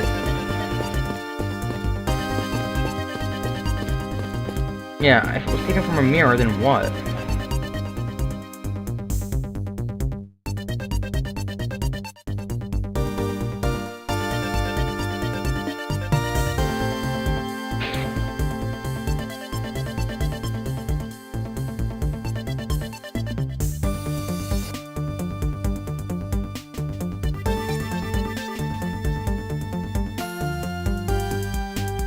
What is there for me to check, huh?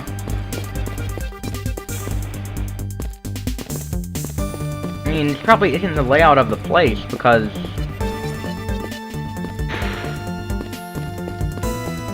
Yeah, like the mirror, like where... It has to be like a reflection from the mirror, that the shot is.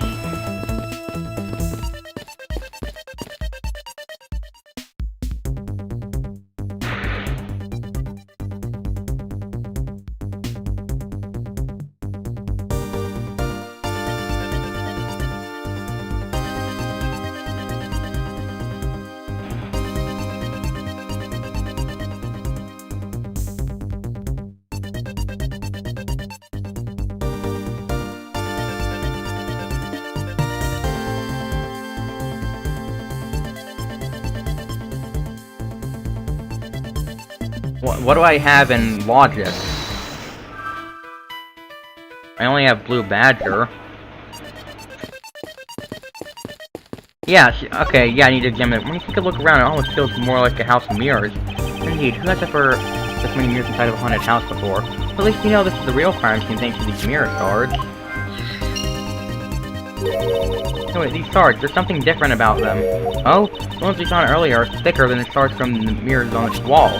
And look, there's some sort of design on the back too. Some of that costume are certainly different from the other mirrors.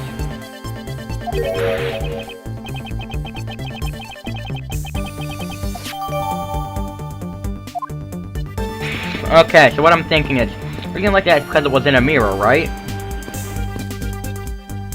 There's a mirror or something here, and it's like there's a mirror or something here reflecting, and you see the bad badger, and that's not actually what it is.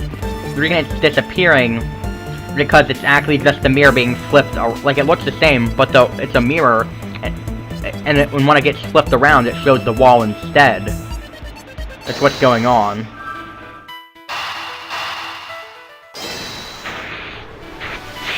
Yeah, it's a mirror being flipped around, right? Hey, do you remember what you said earlier? What I said earlier about what? About how this building might as well have been a house of mirrors? A house of mirrors? Oh, that would explain the reversed or mirror image. Yes, this blue badger might be nothing more than the reflected image of a real one. And was the blue badger you saw just a reflection? I looked down this hall and I thought it was perfectly straight. However, if there was a mirror... Oh, then it would actually form an L shape, right?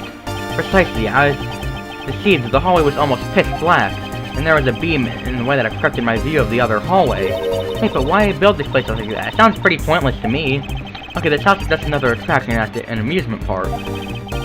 They create a mirror wall for a very specific purpose, one I can point out to you. This was the reason they built a mirror wall.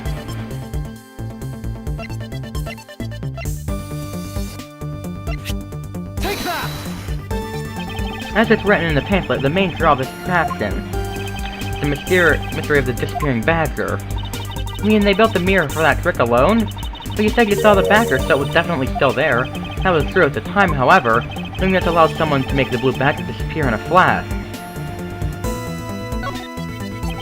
To remove a reflected image, simply move the mirror. First, the mirror was constructed so that it could be moved, and beyond where the mirror was, an empty hallway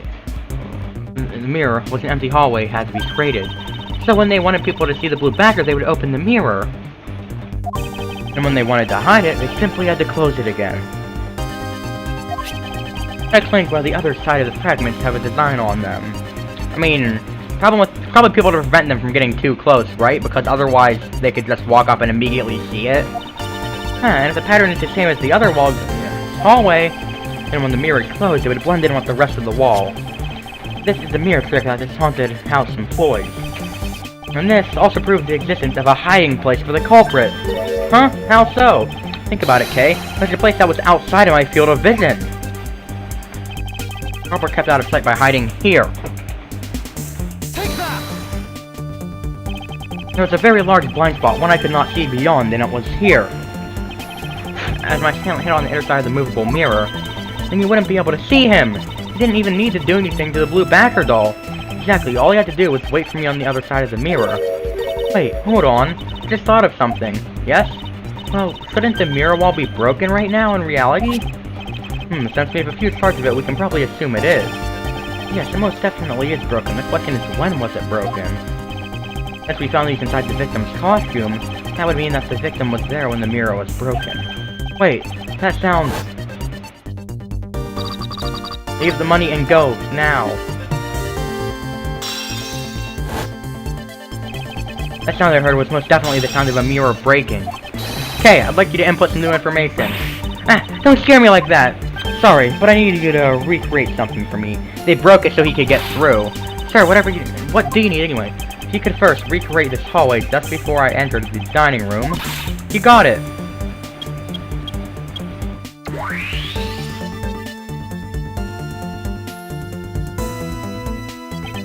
Now this, I believe this is how it was right before I entered the dining room. Although, at the time, I thought it was but a single straight hallway.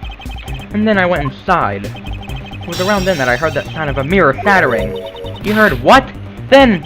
Yes, I believe it was then that the mirror was broken. So then when you stepped outside into the hallway again, the mirror wall should no longer exist, okay? Please recreate that. Got it!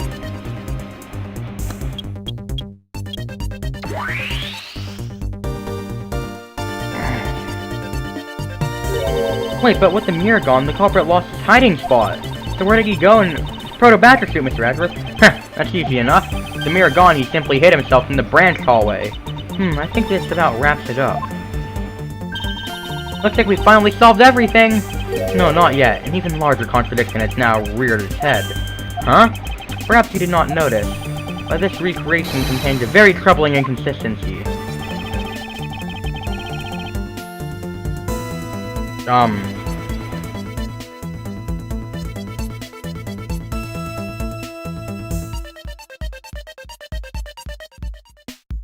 Yeah, because there was a doll here.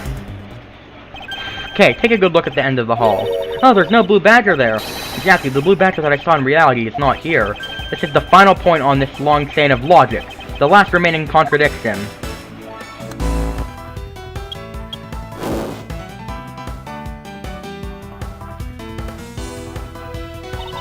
Let me get this straight. When you came out of the dining room, you saw a badger, right? And that is precisely where the final contradiction lies. Something that shouldn't exist was there before me.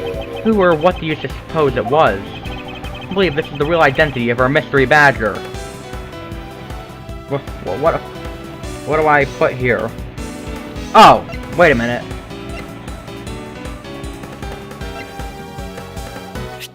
Take that! This is what I really saw at the scene of the crime. You mistook that for a badger? You disappoint. I thought the dead body was in that. Oh, wait a minute. Doy, wouldn't this be a better thing to present? Badger I saw was actually the dead victim's body. What? It's a lame. The entirety of my complete logic is final. The entirety of my complete logic is my final decisive piece of evidence. Murder happened in the hallway of the haunted house. The time of the drop-off, and you can consider the moment I heard the mirrors breaking to be the real time of death for Mr. Deacon. No! Maybe it was due to their fighting, or perhaps it was their life-shattering bullet. But no matter what, the cause was the hallway mirror wall broken. Huh, you were in the house at the time, right? Are you telling me that you missed the sound of a gunshot? There was a variety of sound effects playing at the time. All for theatrics, I assume. The gunshot must have blended right in. Ugh! Now then, I'd like you to recall something for me. Who was it that was with the victim at the haunted house? Who was the one that had the opportunity to rob the victim of his gun and use it on him? So what I don't get is, when that happens, why doesn't he just not put his hands back in the handcuffs? But they're literally popping out of his hands, and he's putting them back in there. It was you, Lance Amano! I mean, he didn't need to break them. He's been able to get out of them this whole time. We've seen multiple times. I'm sorry!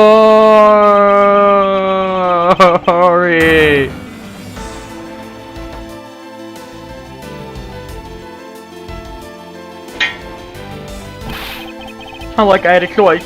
Oliver turned on me all of a sudden. He snapped and turned violent right after I hung up with you. He shoved me to the ground and straddled me. I fought back as hard as I could, grabbed his gun, and I shot him. The bullet must have went through his body and shattered the mirror. If I hadn't taken his gun and shot him first, I would have been the one found. Okay, then why didn't he say he did it anyway in self-defense? Hardened criminal, he escaped from jail.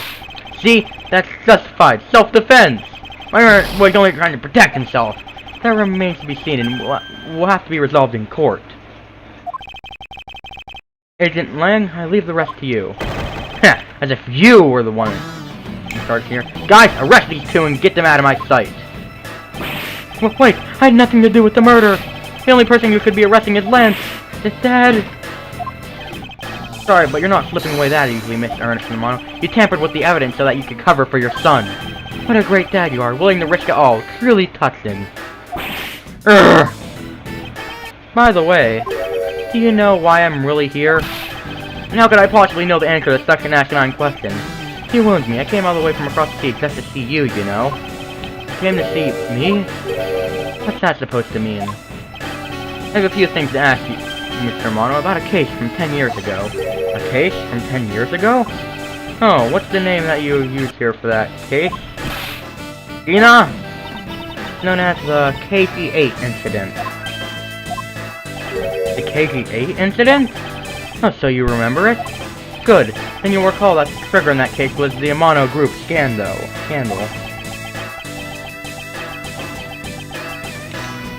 Specifically, the charge of an internal smuggling ring. Smuggling? There's that word again. At the time, the person that was arrested as the ringleader was Mr. Amano's very own secretary, Mr. Colin Devore. Father! Even though you put the crime onto your then secretary, Mr. Devore, I always suspected that you were involved with the smuggling ring, Mr. Romano. Mr. Devore was arrested in place of you. Which is why when he broke out, you hid him from the police, right? You hid him in exchange for a silence on your little dirty secret. Now. Please, calm down. I honestly have no idea what you're talking about. Pretend to be ignorant all you want. We're taking you down to the precinct anyway for a nice long chat.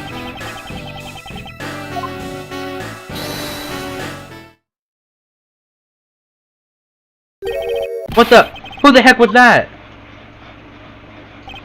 I'll take him down to the precinct if you don't mind. And who the heck are you? I'm Jack Woods Portman, and I'm the prosecutor in charge of this case. Oh, Jack Woods, thank goodness you're here. Yep. So, yeah, see, this was before. This is why he took that. This is why he broke into Edgeworth. He needed the book that was related to that. Don't jerk me around. This is an Interpol case, so keep your paws off my suspect. Sorry, but I can't comply. I got the backing of the prosecutor's office. See, in this country, we prosecutors work with the police to bring cases to court. If you could please cooperate with me here, that'd be great. Now, how about a handshake to seal the deal? Sorry, but I hate prosecutors, the whole lot of you. Guys, arrest the two suspects. Sir! Oh, I almost forgot. Prosecutor Miles Edgeworth, is it? I'd like to thank you. Honestly, I'd find it interesting if the next game, the next main game, it had like one of those things where like a case in the past, and it's like showing the case of that going on, or something like that. But probably not, because I know that there's no way that he did it in self-defense, because if he did it in self-defense, he could have just freaking said it earlier, and then it would have been perfectly fine for him. Thank me? Yeah, for working so hard to fulfill my goal. Hey, is that any way to thank someone? And what the heck is that supposed to mean? You were so relentless with Lynch that you forced Ernest to tamper with the evidence. Thanks to that, I finally had a legitimate reason to arrest him. So how does it feel to bite the hand that feeds you? The hand that feeds me? I'm not sure I follow. No use pretending with me, you're the one, right? You're the corrupt prosecutor that's working for Mr. Amano in the smuggling ring, right? No, I would never do such a thing. What the heck? Our intel's never wrong. The prosecutor's office, there's definitely someone working with the ring. Ah, so Agent Lang suspected my relation to Mr. Amano. That must be the real reason behind his antagonistic attitude. So it's Portsman, then. On top of that, your mentor was Manfred in Karma, right? There were non-stop rumors flying about forged evidence with that guy. You're not twisting the truth behind those closed courtroom doors, too, are you? The courtroom is the place where the truth is revealed. Well, don't worry, it's not only you. The whole lot of you can't be trusted. A prosecutor who never lost in 40 years? Every defendant must be found guilty? Fueled by those ideas, it is any wonder that courts produce nothing but falsities and lies? The team that is standing just beyond just me, prosecutors, the courts. Why is this man so angry with us all? Rest assured, the next time we meet, I won't be so forgiving. But don't you forget. Okay, so I was wrong about the reason he was here, but I swear, he has to be related to Furio Tiger some way. He just looks way too similar. Please wait. Agent Sina. Why does Agent Lang hate all prosecutors so? Lang is the head of the long-honored House of Lang and Zheng Fa. The heads of all police-related divisions in that country were of Lang blood. Were? What do you mean by that? Aren't they still? They were revered, but that was long ago. They don't hold that sort of sway anymore. And it was all because of the court. How can that be? The prosecutor once withheld and tampered with the evidence one of the Lang detectives found. The evidence's purity was tarnished and cost the Lang family its honor and trust. But not all prosecutors are like that! And still, Lang will never respect the court again, or any prosecutor. So Agent Lang is a man who hates all courts and is unwilling to forgive prosecutors. Man, what a piece of work that guy is. Come on, Jim, we better catch up. Yeah, we still got to deliver that thing to the old man after all.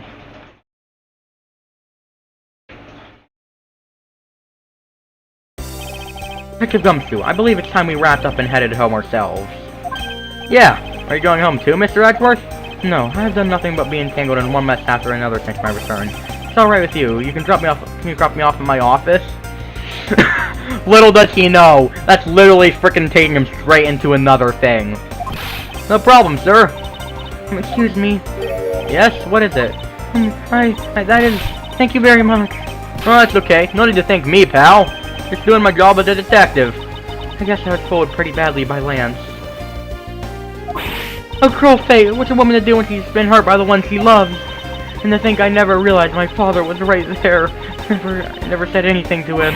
I knew it. I'm a failure. Ah, there she goes again, talking to herself. Miss Pops, I wonder if you know why your father participated in the kidnapping. No, I have no idea. Your father died while he was trying to stop Lance, which means that from the beginning he had no interest in the stage self-deduction. Wait, then why did he? I believe it was because of your presence, Miss Pops. Me? Lance realized that the two of you were related, which is why he used you as a hostage to coerce Mr. Devore into cooperating. Father? The felon, he cannot tell you of his real relation to you. However, as the Mono family butler at the very least, he was able to watch over you. It was all he could do, but that was the shape of his overflowing love for you. Go on, speak your mind. That is... Thank you very much. You're welcome, although there is no need to thank me. No, Lauren, stop. I mean, I'm so much cooler than you. I mean, hey, at least it's not frickin' Wendy Oldbag doing frickin'. Looks like you've completely stolen her away, Mr. Edgeworth. Way to go, sir. Your technique is way beyond the level of a great thief. What are you going on about now? Wow, your deducing skills may be sound, but you have no street smarts. That's Mr. Edgeworth for you. Yeah, I mean, he still hasn't figured out who I am at all. You haven't remembered it in all this time, I guess I'm just gonna have to say it. This isn't the first time we've met, you know. What do you mean, pal? Mr. Edgeworth? How do you know this girl? Looks like you totally forgot me too, Gummy. Gummy? Here, maybe this will jog your memories. Promise I'd return this to you one day, remember? That single piece of cloth took me back far into my past. To that fateful day 7 years ago, when I first met the then child Kay and Detective Gumshoe. Okay, of course it's gonna stop there and not tell me anything about it. Yeah, I was about to say, it's just, that thing's just gonna be the whole thing that happened in the past when they first met. That's gonna be what it was gonna be, right? Yeah. Alright.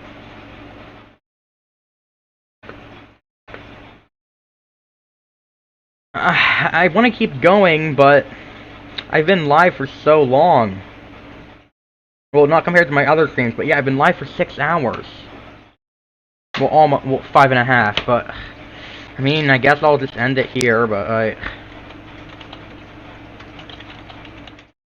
I'm gonna save it here, and just in case I lose my progress, gonna make another save state.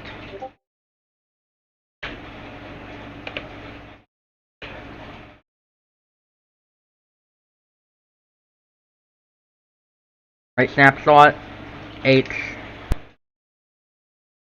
exit. Now I gotta find someone to raid. Let's see, who all is live? There are... Okay.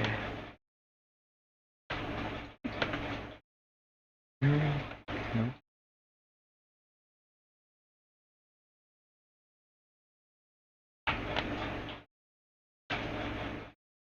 Alright, I think I found who we're gonna raid.